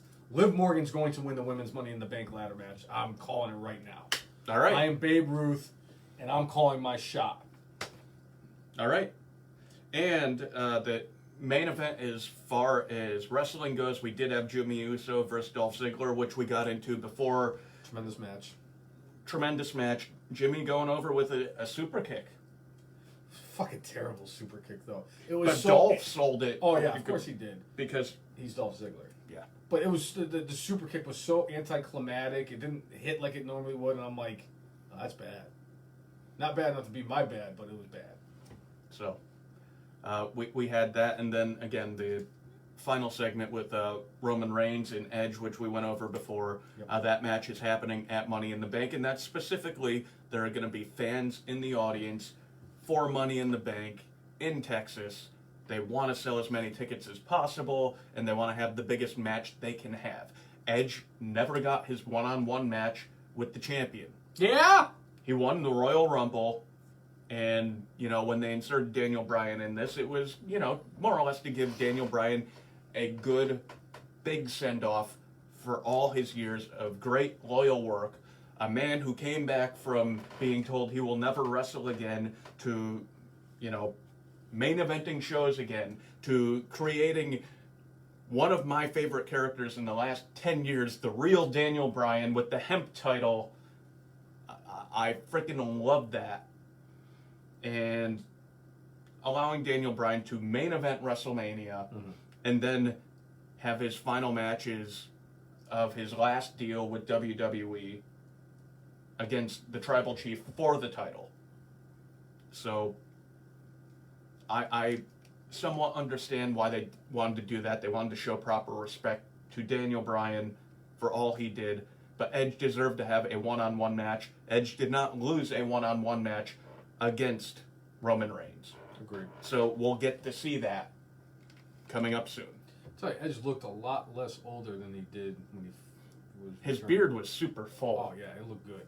So, And he looks more jacked too. right. So I'm happy to see Edge. I fucking love Edge. So, there's that. And then just briefly, there is Saturday Night Dynamite, and in the United States, 8 p.m. Eastern Standard Time. I'm a little disappointed that it's not 6:05. That's just me going old school with WCW Saturday Night. Yes. But we are going to have your boy Kenny Omega in the main event for the AEW title against Jungle Boy. Ooh, that's tonight? That's tonight. Yeah. I am glad Jungle Boy is getting this chance to main event, be in the spotlight, to show what he's got. They've had a few showcase matches like this for him. I want to say he went against Jericho and either went like time limit or looked really good. He had one against Cody Rhodes as well and looked good in that match too. So Not bad for somebody who's boycotting AEW. So I'm looking forward to see what the two of them do tonight. We're also going to get Hangman Page, one of your faves, I fucking love Hangman Page. going against another one of your favorites, Powerhouse Hobbs. Ooh, that's gonna be a brawl. Absolutely. That is, in the words of the GOAT JR, that is gonna be a good old fashioned slobber knocker. It absolutely is. And I'm just wondering if the Brian Cage storyline is going to start playing into this, I can see that. and there's going to be a breakdown with Powerhouse Hobbs and Ricky Stark And Cage. and Cage, and that's going to play into Hangman Page winning this match. We shall see, but there ain't no way Kenny Omega is going to lose the title tonight, but I think this is going to be a star-making moment for Jungle Boy, and I think Hangman Page wins because of all the stuff going on with Team Taz right now. Okay. So, I'm not disagreeing. and that's all I got to say about that. Should we cover NXT real quick? Hey, too? well, yeah, we'll cover a few things with NXT. So one thing that's been brought up recently is that they want to elevate the Cruiserweight division.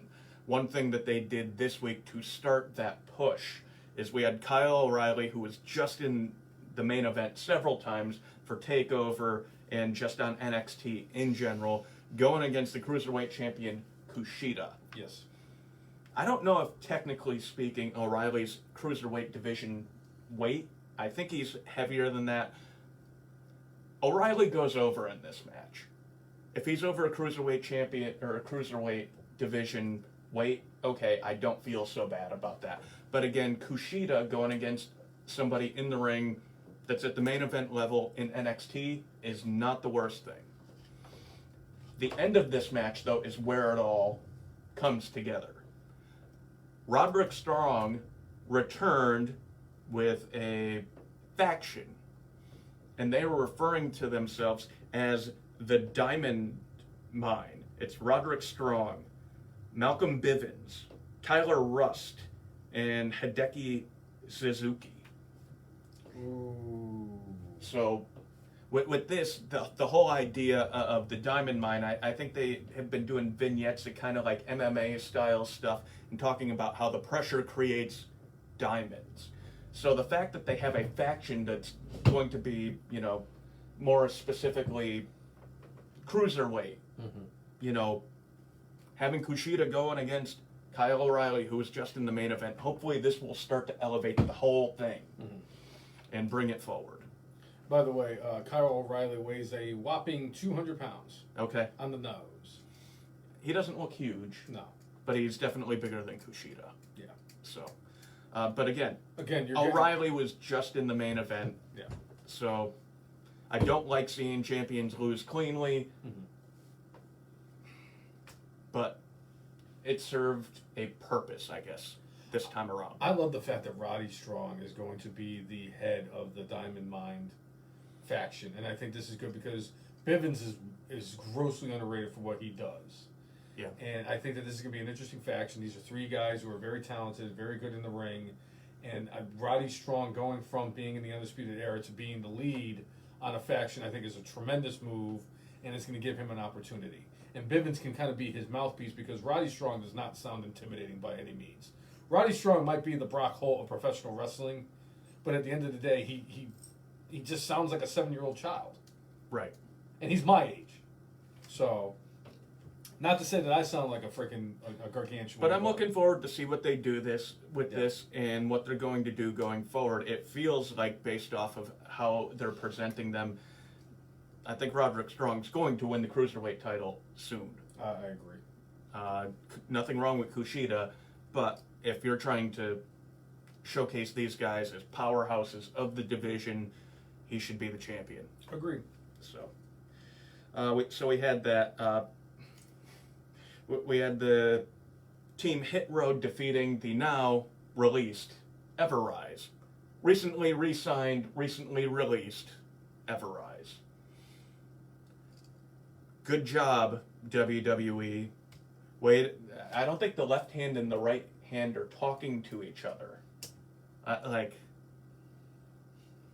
I love it, Jay. I love it when you give me that look that you just gave me, because I've gotten it a whole bunch of times. And the only Lately. time I ever get that look from you is when WWE does something really fucking stupid, and I laugh on the inside every time I see the look, because I'm like, oh yeah, this is good, because to piss you off takes a lot.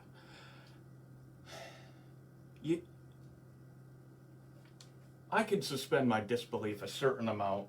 Same. I can't suspend stupidity, though. Oh God. And WWE tries to poke the bear every week with a different level of it. Yes. Re-sign, release. I mean, all right, let's bring this guy back. Let's have these great vignettes. Let's have him set up his feud and then release him. Yep. Somebody's been taking their stupid pills again. Somebody's been in my medicine cabinet again. So. Because I have brainless pills. Yeah! All right, so Johnny Gargano and Austin Theory had a match against Pete Dunne and Oney Lorcan. Before the match, Gargano called out Karrion Kross, saying that he'll be the next to take on Kross, and that Kross, couldn't handle him. Mm-hmm. It's only because there were other men in the ring that Gargano didn't win against Kross during the five-way. Mm-hmm. So Gargano and Theory win this match over Dunne and Lorcan, and Karrion Kross comes and beats the holy hell out of Gargano. One thing I have to say about this, usually it's heel versus face. Gargano and The Way are heels. Kross is a heel. Who am I supposed to cheer for in this? Am I supposed to be happy that Gargano's getting beat up by Karrion Kross? I mean, if they do have a match, I'm looking forward to seeing the match, but if you're talking I guess it's graying the lines between good guy, bad guy, and it's just because you're a bad guy doesn't mean you're going to get along with the other bad guy. Correct. So maybe that's all part of this, but Karrion Kross just absolutely railed both of them. Yes. So he's going to get brought up in a little bit for me too, by the way. Well, Karrion Kross, they had both he and Bronson Reed on main event this week, and they brought their titles with them. Yep. And showcased them. The belief is both men are going to be on the main roster soon. Does that mean they're going to lose their titles? I don't know. So we shall see. I'm wondering if I'm going to guess, based off the fact that we're going to get the Great American Bash for NXT in the coming weeks, that we're going to have Karrion Kross versus Johnny Gargano. And does Gargano win the title so Kross can make his way to the main roster? Does he even cross over to the main roster? Did you see how I said way? The way. He's going against... See? Yeah. See? I got you. This is a thinking man's podcast. Right, what a guy called the brainless one. Yes, it is. Thinking man's podcast. It is a thinking man's podcast. So he's right there. Where is he? He's behind you. Yeah. Sad. So, all right. So that was most of the notable stuff that went on. I think we covered all that. Yep. Yeah. All right. I think it's time for the good, the bad, and the Brainless. So, Cousin Jay, what was your good for this week? You know, I really enjoyed the Drew McIntyre, Bobby Lashley Hell in the Cell match. They went full tilt to make that match entertaining. I can't wait to see matches like this in front of fans again. Mm-hmm. As much as they do a good job of putting sound in there, either from the fans of the Thunderdome or piping in sound to help make it feel like there's a true atmosphere in there. I can only imagine as a performer being in like an arena and there's nobody there, and you just got to do your stuff. It must feel like practice to them. Yeah. Not a game. Practice. I'll tell you, the Thunderdome has definitely made it a lot better, though. Oh yeah, it's a much better viewing experience than what we saw at WrestleMania 36. Yeah. So, but Lashley and McIntyre, you get my good for this week. And Jay, I really, really, really was telling you before. I know that before the podcast I told you there were so many opportunities for good for this week because I thought Absolutely. it was good. And I'll tell you, the leader in the clubhouse after the first night, or actually the first couple nights, was the Ricochet and AJ Styles match because you give me those two in the ring and I'm going to be thoroughly entertained. Yeah. But my good this week happened outside of a wrestling ring, but still is related to professional wrestling. So last night, woo! Not only are Jay and I really huge wrestling fans, Jay and I are really big Boston Red Sox Sox fans, diehards, if you want to call us a Red Sox nation. And they celebrated one of the greats and one of Tim loves him. Personal favorites. Tim, being a Yankee fan, really loves him. One of our personal favorites, Dustin Pedroia. They celebrated him.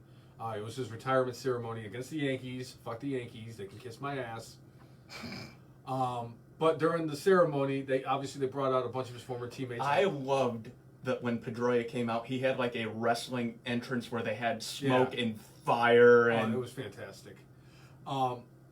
And you know, and keeping with that theme, yeah, they had a moment with him and the limousine riding, jet flying, kiss stealing, wheeling dealing, son of a gun.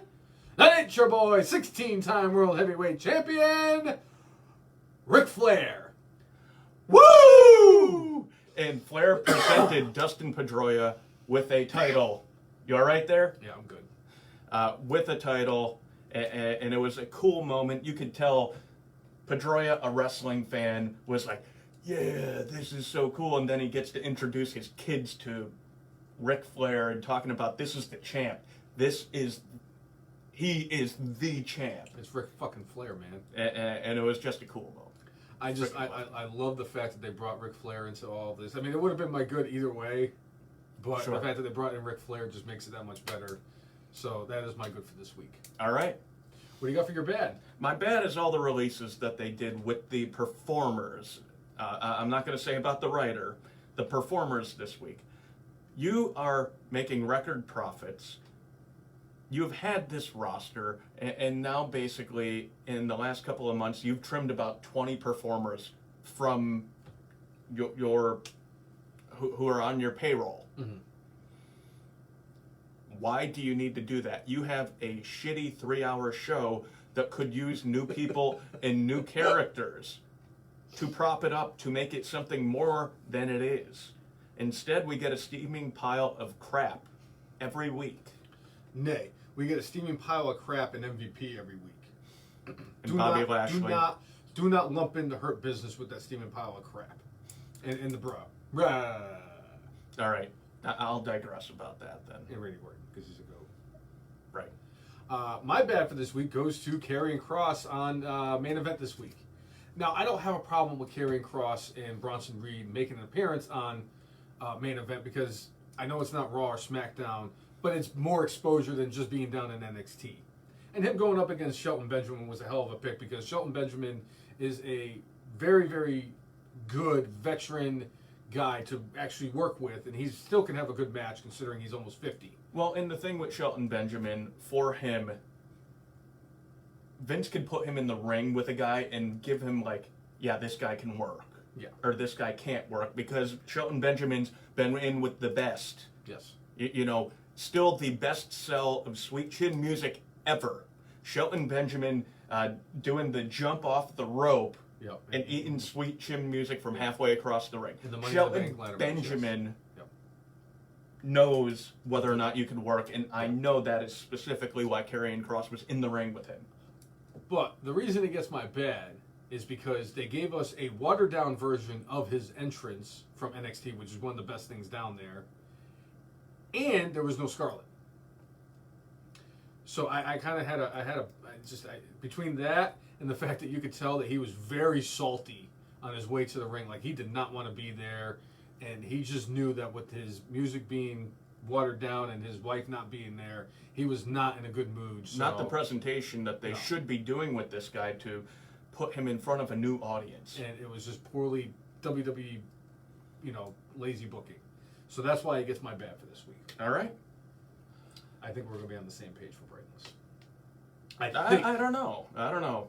All right, so my brainless for this week is the continuation after the ending, the blow-off, of the Big E and Apollo Crews storyline. Yeah, that's just a definite you answer. Yes, go ahead. Like, I have retired the champion losing cleanly. And Because it would be your thing almost every week. it would be my thing every week. They had the blow-off to this feud. Yep. But the brainless in this is multifold. Because Big E, who had his next, rivalry set up with Aleister Black. Everybody, they hyped Aleister Black coming back for a month. Mm-hmm. He finally comes back, does Black Mass to Big E, costs Big E the match. Mm-hmm. And what do? They fire Aleister Black. Why? Nobody could find a reason. There was, I think, only one person that decided Aleister Black was no longer going to be part of the WWE Universe. Why put the man back on TV if you're getting rid of him? Why put Big E, who had just lost the Intercontinental title, into a new feud with a guy that you're going to get rid of? Yes. And then bring Big E back to go against that guy, who, by the way, he lost the feud to, now to beat him to qualify for a chance at the heavyweight title when, by the way, he lost the Intercontinental title and lost a rematch for the Intercontinental title. But you allow him to have the opportunity to win Money in the Bank. And I actually would not be upset for the performer Big E winning Money in the Bank. Actually, I'm going to say, to me, he's the leader in the clubhouse to win Money in the Bank. But if you're talking about straight storyline and the real life stuff that went on, this is one of the dumbest things to go on. Agreed. And that's why it's my brainless for this week. It is like they have created a path of brainless that is continuing, and it might continue into the future. This might be my brainless next week, in the week after. In the week after, we'll see how deep this hole gets dug by WWE. I hope Big E wins the briefcase. I hope they do right by him, because in my view, he should have been one of the first contenders to go against Roman Reigns, but they ended up botching all that. And he's going to end up winning the Money in the Bank, bringing it to Raw, and he'll probably be the one that unseats Bobby Lashley as champion. We shall see. But that, my brainless for the week. What is your My brainless this week goes to Candice Mobley. I'm sorry.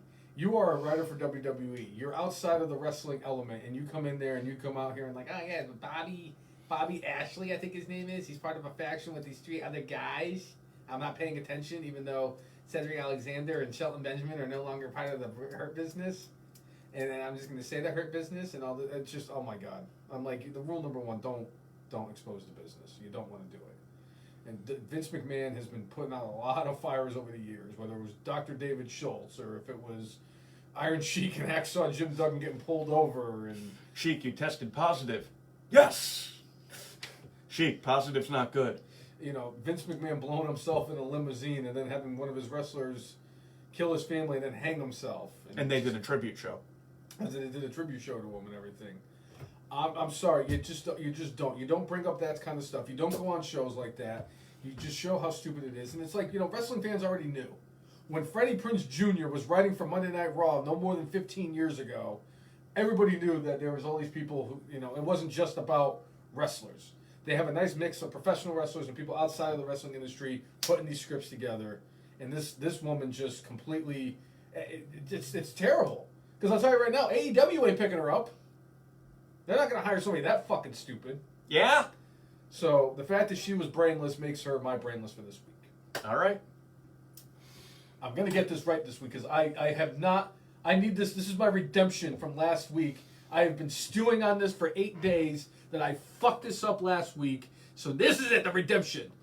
So if you like what you've seen, whether you are a first-time watcher or somebody who is a continuous fan like Timmy, Nicole, Don't Eat Brown Snow, Gags the Clown, make sure you like us on Facebook, follow us on Twitter, follow us on Instagram, and subscribe to us on YouTube at the letter T, the letter H, the letter E, the letter F, the letter N, MARKS, the F and Marks. If you like, follow, and subscribe to us, we will do the same back. It is always our mantra. And tell them what's going to be happening on Instagram. And on Instagram, speaking of which, good idea, Jay. The brainless brackets. The brainless brackets of entrances. I have been trying to put together a bracket of 64 entrance songs. Not entrances, entrance songs. I have to put clarification on it because I'm not going to do one of just entrances because The Undertaker's going to win and it's going to be even a bigger blowout than fucking Roddy Piper. I'm sorry. Bro. It just will. So I am doing entrance songs. And, bruh, mantra is also the thing. We've already looked it up there, woman.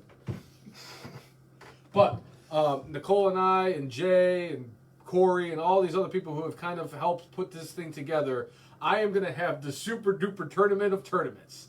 I am putting together 128 entrance songs into tournaments. And I'm not going to just do this one giant tournament because this brain that doesn't even exist would just melt.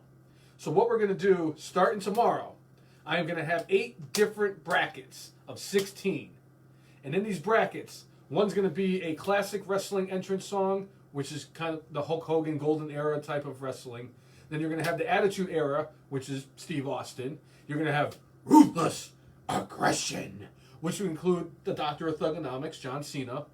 You're going to have the now version of the wrestling song, so that would be... Where would you put R-Truth in all of that? Is he Ruthless Aggression, or is he current era? I could put R-Truth anywhere in this thing. That was the beautiful part about this, because I actually found a way to fit Mick Foley in this tournament like 19 times. Sweet. I don't know how I pulled it off, but I did. But not only are we going to do all those of the eras, I also have 4 tournaments going. One of WCW, which was very hard to put together, by the way. Yeah. Because WCW was not known for great entrance songs. Hey, I like some of their entrance songs. I do too. I love Sting. I mean, Hulk Hogan had Jimi Hendrix Voodoo Child. Yeah.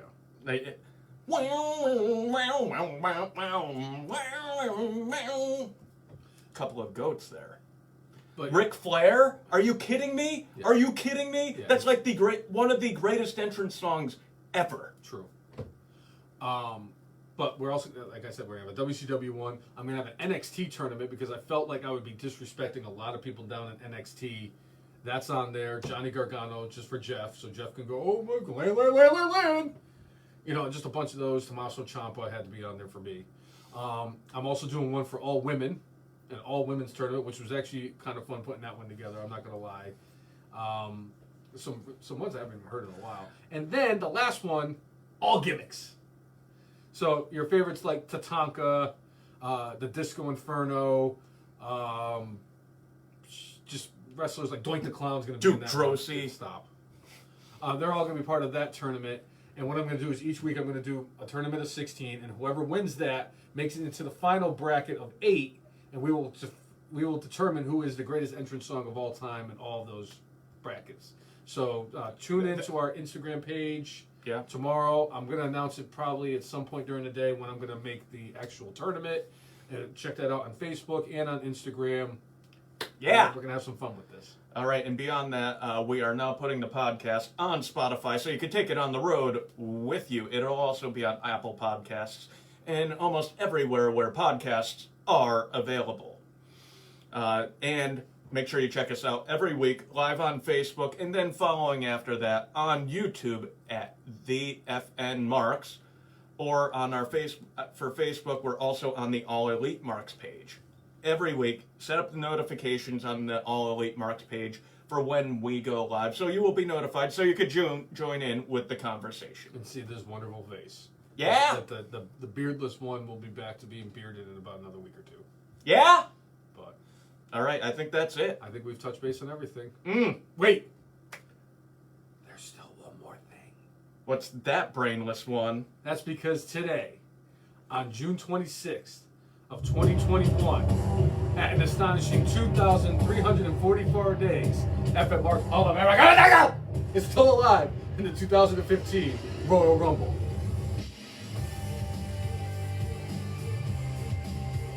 Yeah? Is this song on the list? Yes. Of course, Jay, how am I going to do a tournament of entrance songs and not have the most iconic entrance song of the podcast? You should have seen Nicole's face when I told her I was putting it on there, too. Oh, yeah. It needs to be there like Clash of 13 needs to be talked about every week. Yes, and Slapjack. I can't believe it took us to the end of the show to say Slapjack. No. You're right. Slapjack and right. Dewdrop. Slapjack has survived 2 rounds of releases so far. 3, technically. Slapjack and Dewdrop need to be together. It's a match made in heaven. Make it happen, Vince McMahon. Yeah? If you do nothing else this year, Dewdrop and Slapjack. Yeah? Yeah? So for episode 227 of the FN Marks podcast, I'm Jay. and I was, and always will be the brainless one. Make sure you mic up With your guac out. See you, everybody. Thanks for tuning in. Have a good week, Yeah? and we'll see you next week. 4th of July weekend, baby. Woo! Yeah! Yeah? Yeah! Yeah? Yeah! Yeah!